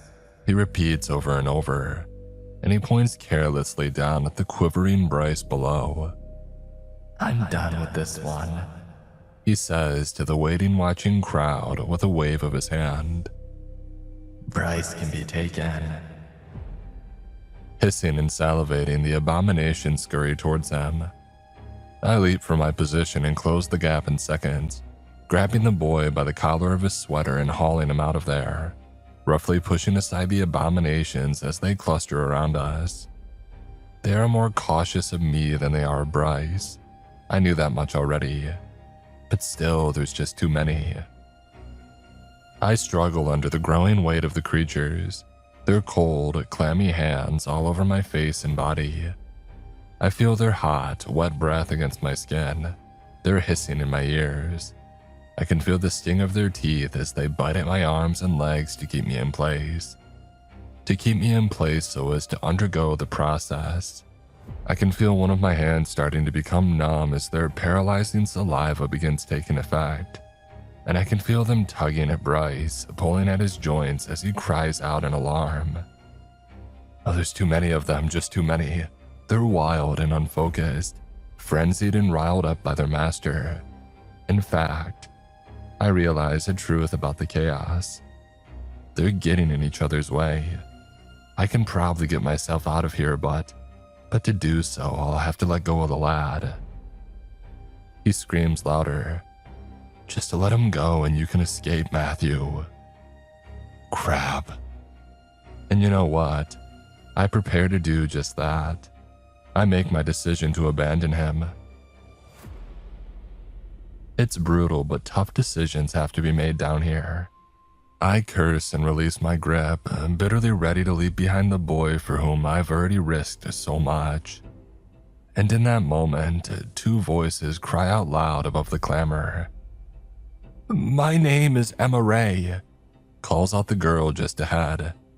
Jackson, calls out Blue Hoodie, just off to the right. My name is Jackson. And confusion bubbles amidst the ranks of the abominations. The clustered crowd around me thins as their attention is diverted and displaced. Jackson, and Typhon repeats from up high. Emma Ray. He grins and dismisses them with a wave of his hand. The mass of abominations split. The ones further back go for their new targets, for the boy or for the girl. I swallow a great breath of air as the pressure against me is reduced. I shove away the gaping, gnawing mouth of the abomination on my arm, drawing blood as I do so, and I briefly turn around, reaching back for Bryce and grabbing him and hauling him out of there as fast as I physically can. Jackson swings around his blade. I catch it, flashing in the corner of my eye. Emma Ray does likewise. But they are too far away for me to help them now. There are too many abominations between us. Get back to the corridor, I shout to them, and I glance back. Bryce has an expression of terror and bewilderment frozen across his face. His eyes are wide. One of his arms is bleeding and one is fixed in place, hung awkwardly out from one side, paralyzed by the look of it. He limps, and a quick look down makes it clear that he was struggling to flex the muscles in one of his legs. I stop and stumble and hoist him up into a fireman's carry. No easy feat when one of your hands has basically fallen asleep, and begin barreling my way back to the corridor. On me, kids, I shout, already exhausted and now facing the prospect of running all the way back to the main hall with this teenager on my back. But the kids are in no position to join up with me. I shoulder away one of the screeching abominations, cursing as I feel the teeth from one of their massive mouths crunch into my leg. I stamp right into its throat and it chokes, struggling beneath my boot before it scuttles away. Kids, hisses one of the nearest creatures. Kids today, gone tomorrow. Tomorrow never comes, I mutter quickly in response, backing up and into the corridor. Looking to my right and to my left, I watch as the knives of the two brave children go flashing and slashing. I watch as they're gradually lost beneath the sea of the creatures. Tomorrow never comes, I continue, so lower your expectations. Expectations as salutations. Lower your expectations, lower your levels. There are levels below. The levels below are worse. There are worse levels below. There are worse levels below. The abomination repeats, slinking back a little, though keeping me within pouncing distance. Guys! Bryce screams, writhing on my back. Guys, come back! But they cannot hear him. The hissing rises. Emma Ray's blade comes up above the tide of abominations for the final time, and she is lost beneath the monsters. Jesus, I say, still retreating. Looking over now to the boy in the blue hoodie, to Jackson. I catch flashes of blue amidst the pale skin of the abominations.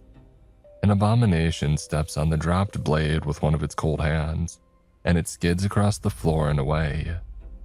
The creatures have sensed these two kids to be the easier targets and have largely left us alone for now. And a quick glimpse through the crowd shows us Jackson's fate.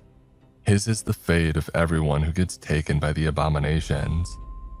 The teenager is paralyzed and frozen. His legs are in process of being swallowed up whole into one of the abomination's mouths. His arm is lost in the gullet of another. Jackson! Bryce screams out, struggling, but I do not let him go. The abominations fight each other, pushing and grabbing and throttling with their many hands, hissing and screeching until one of them wins the fight, and Jackson is once again lost to view.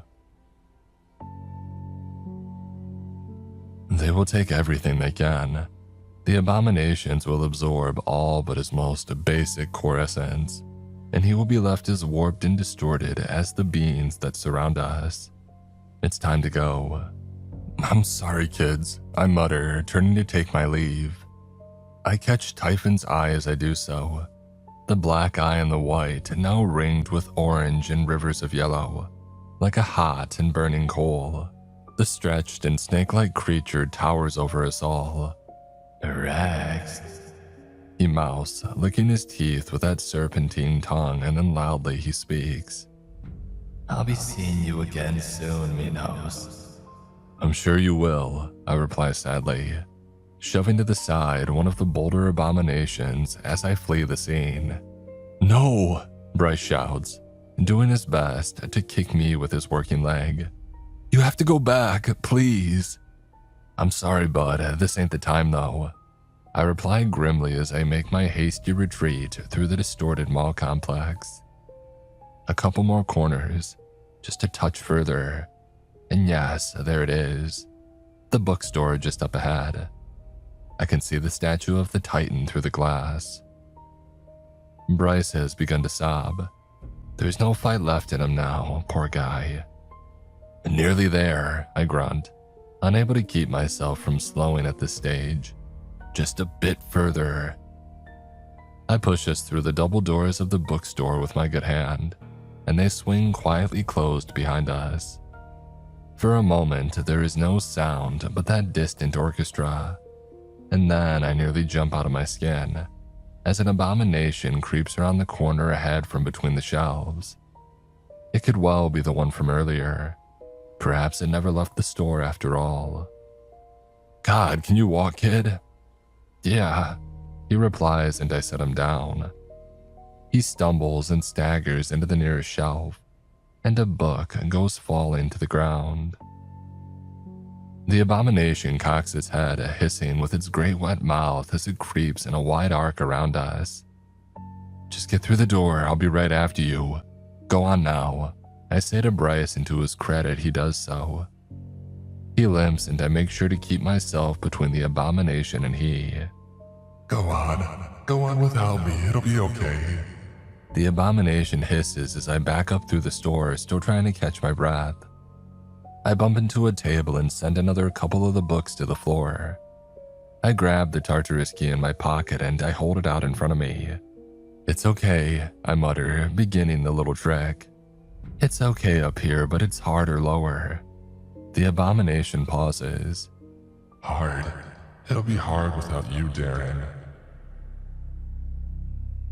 I hesitate and a slow chill runs up my spine. "What did you say?" As I mentioned before, the abominations spout nonsense. They react to the things around them, but sometimes they provide glimpses into their former lives. And this too you can use against them. I could hear Bryce behind me breathing hard as he watches our interaction. The abomination hisses at me and it approaches. I raise the key. What did you say? Where did you go? Who turns out the lights? "Darren," I repeat quietly. "Was that your name before? Are you giving me sentences that you said yourself? Or are you repeating when somebody said to you once before, perhaps a long time ago?" The abomination is stopped mid-creep, body angled towards mine. It does not reply, nor does it repeat or echo my words. Gritting my teeth, I step towards it, sweating. I'm going to go for it. The penalty for screwing up is rough, but it would be good if I could save just one more. The abomination does not scuttle away at my approach, nor does it lurch forward to tear into my hand. It instead sits tensed as I place my palm on the pale smooth skin of its head.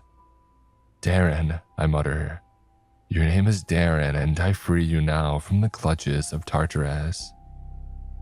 What follows is no pause, no moment to consider. Reacting instantly, the abomination rears up on its hind legs and it dry heaves. It makes a strangled and gurgled screech and it heaves again. This time with a torrent of saliva that splashes across the thready carpet of the bookstore. I watch, wide-eyed and waiting, taking a step back as the monster writhes. And at last, it convulses violently, and it heaves up an entire person. Naked and soaking wet, a man in his mid-20s by the looks of it. And all that is left behind is an empty skin, a twitching, pale, and crumpled pile of skin, like what a shedding snake might leave behind, if a little larger and with more teeth.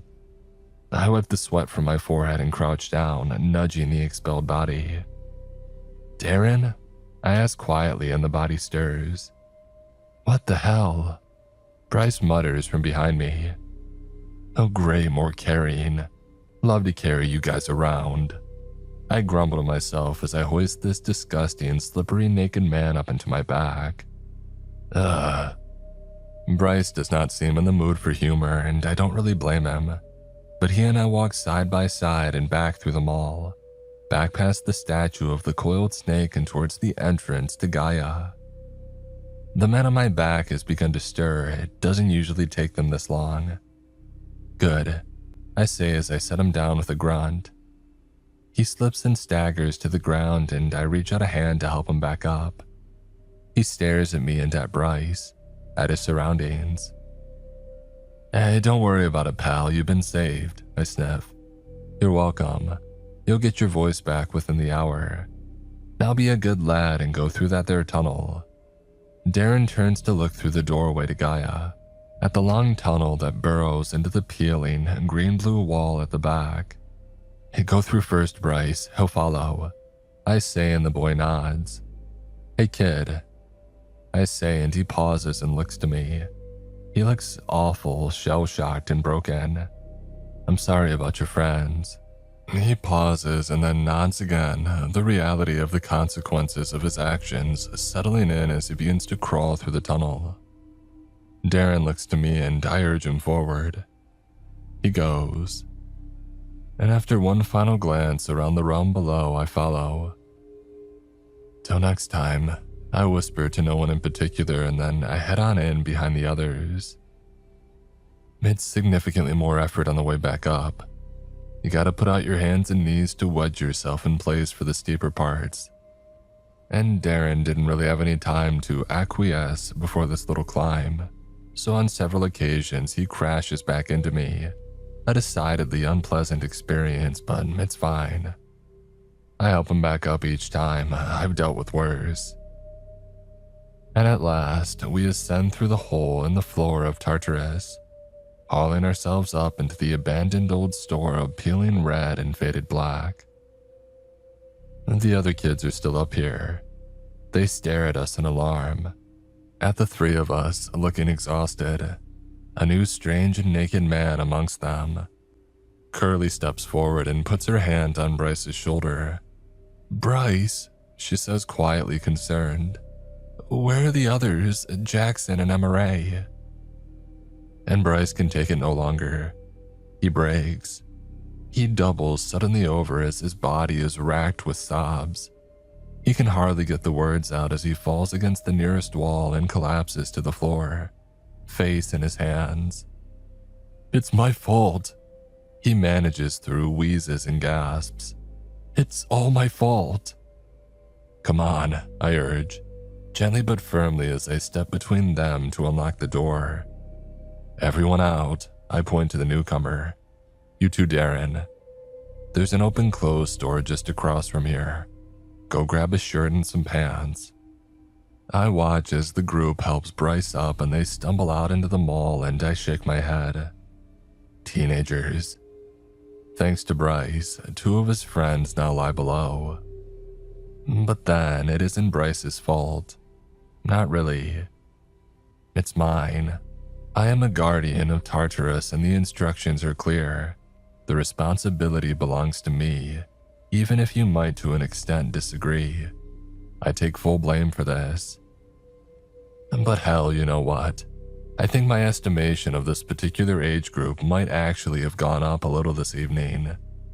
What those two did down there for their friend, what Emma Ray and Jackson did to try and save Bryce, well, it was noble, admirable if nothing else. I rub a hand across my face. I'm feeling my age tonight. I watch as the teenagers settle onto a nearby bench and doing their best to console Bryce and to work out what had happened. And I watch as Darren stumbled his way towards the clothes store.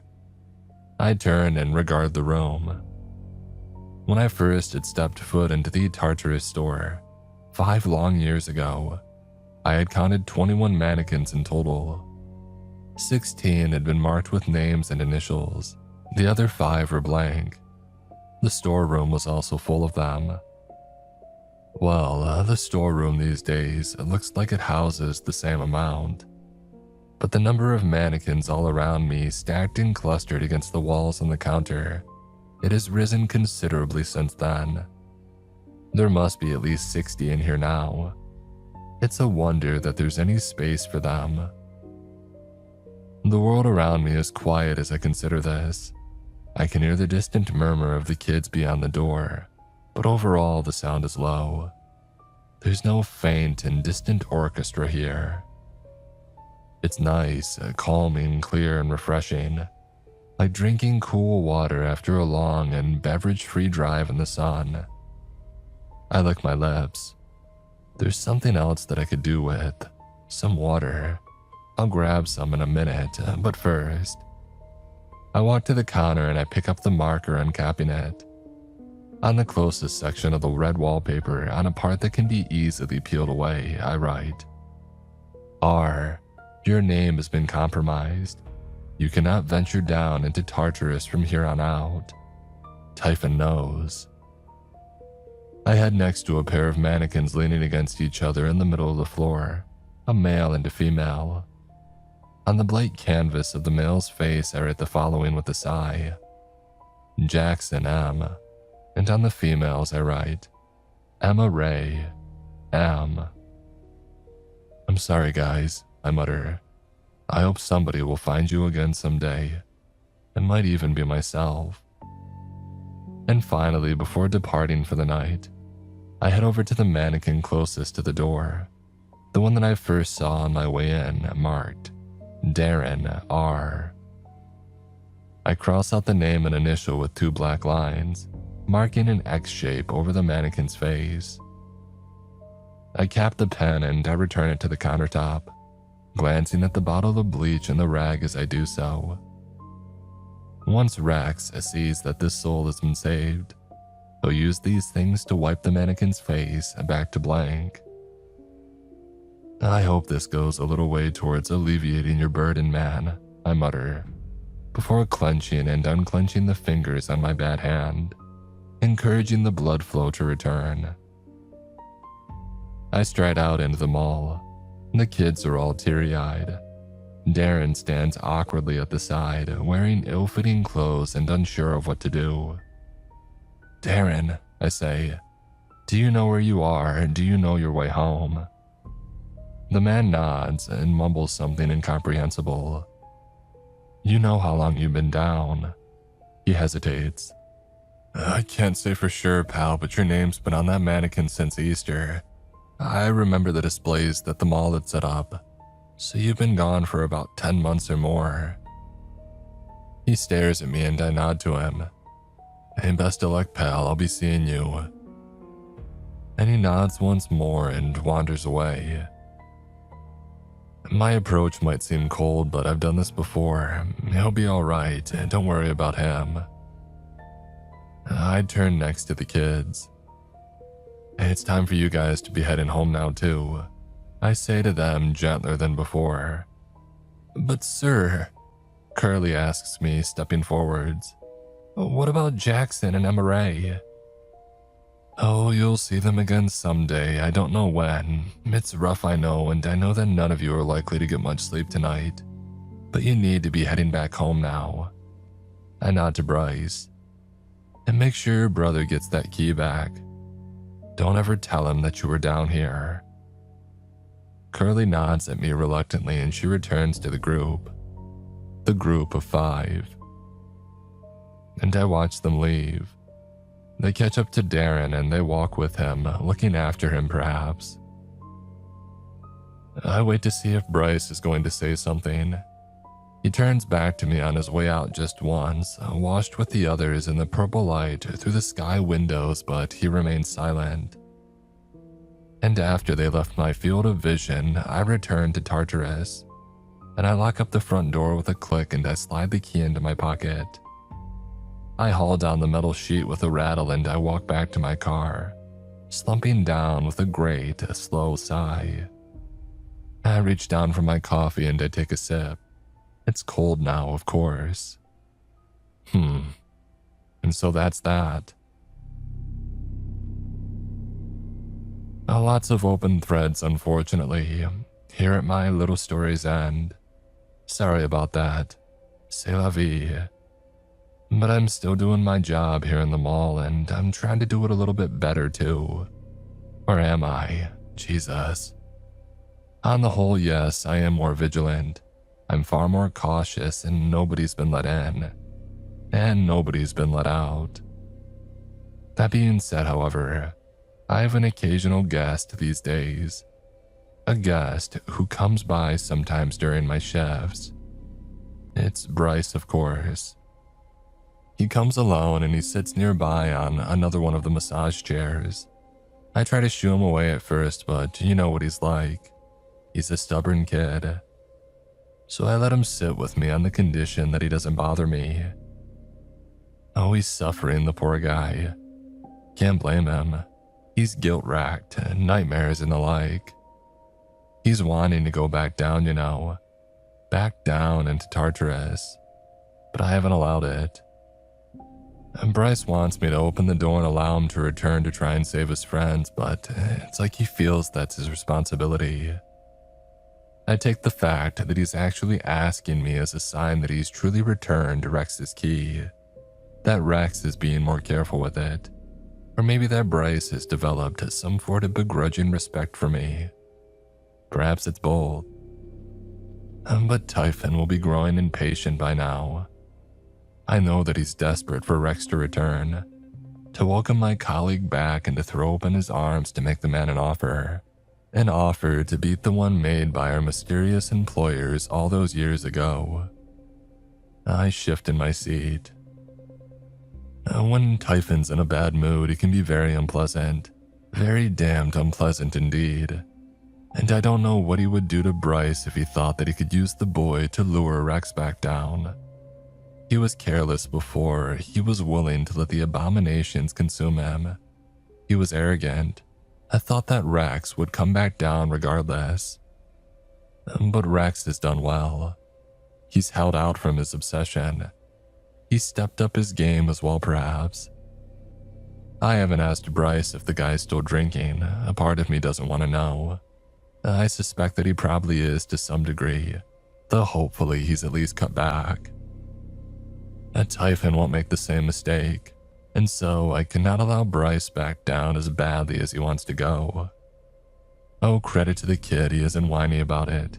He doesn't pout or beg. He just nods and settles back into his seat, staring bleary-eyed at the door to Tartarus. Sometimes he drifts off. Through the sky window, the clouds roll gently across the moon and the mall is bathed in shades of gently but ever-changing purple. Indigo to violet to lilac and back. The music comes crisp and clear through my headphones. Jolene again. Bryce had tossed this pair to me one night, still in their box, brand new. "Oh, they're not for me," he had said. "Avery bought them for you. They're the latest model of the shit ones that you're using now. And damn, they sure are nice. More comfortable too. Maybe kids aren't so bad. Frustrating, sure, irritating and anxious and stubborn and emotional. But hell, it don't mean they ain't good people at heart. Indigo to violet to lilac and back. The world turns. And Tartarus turns beneath.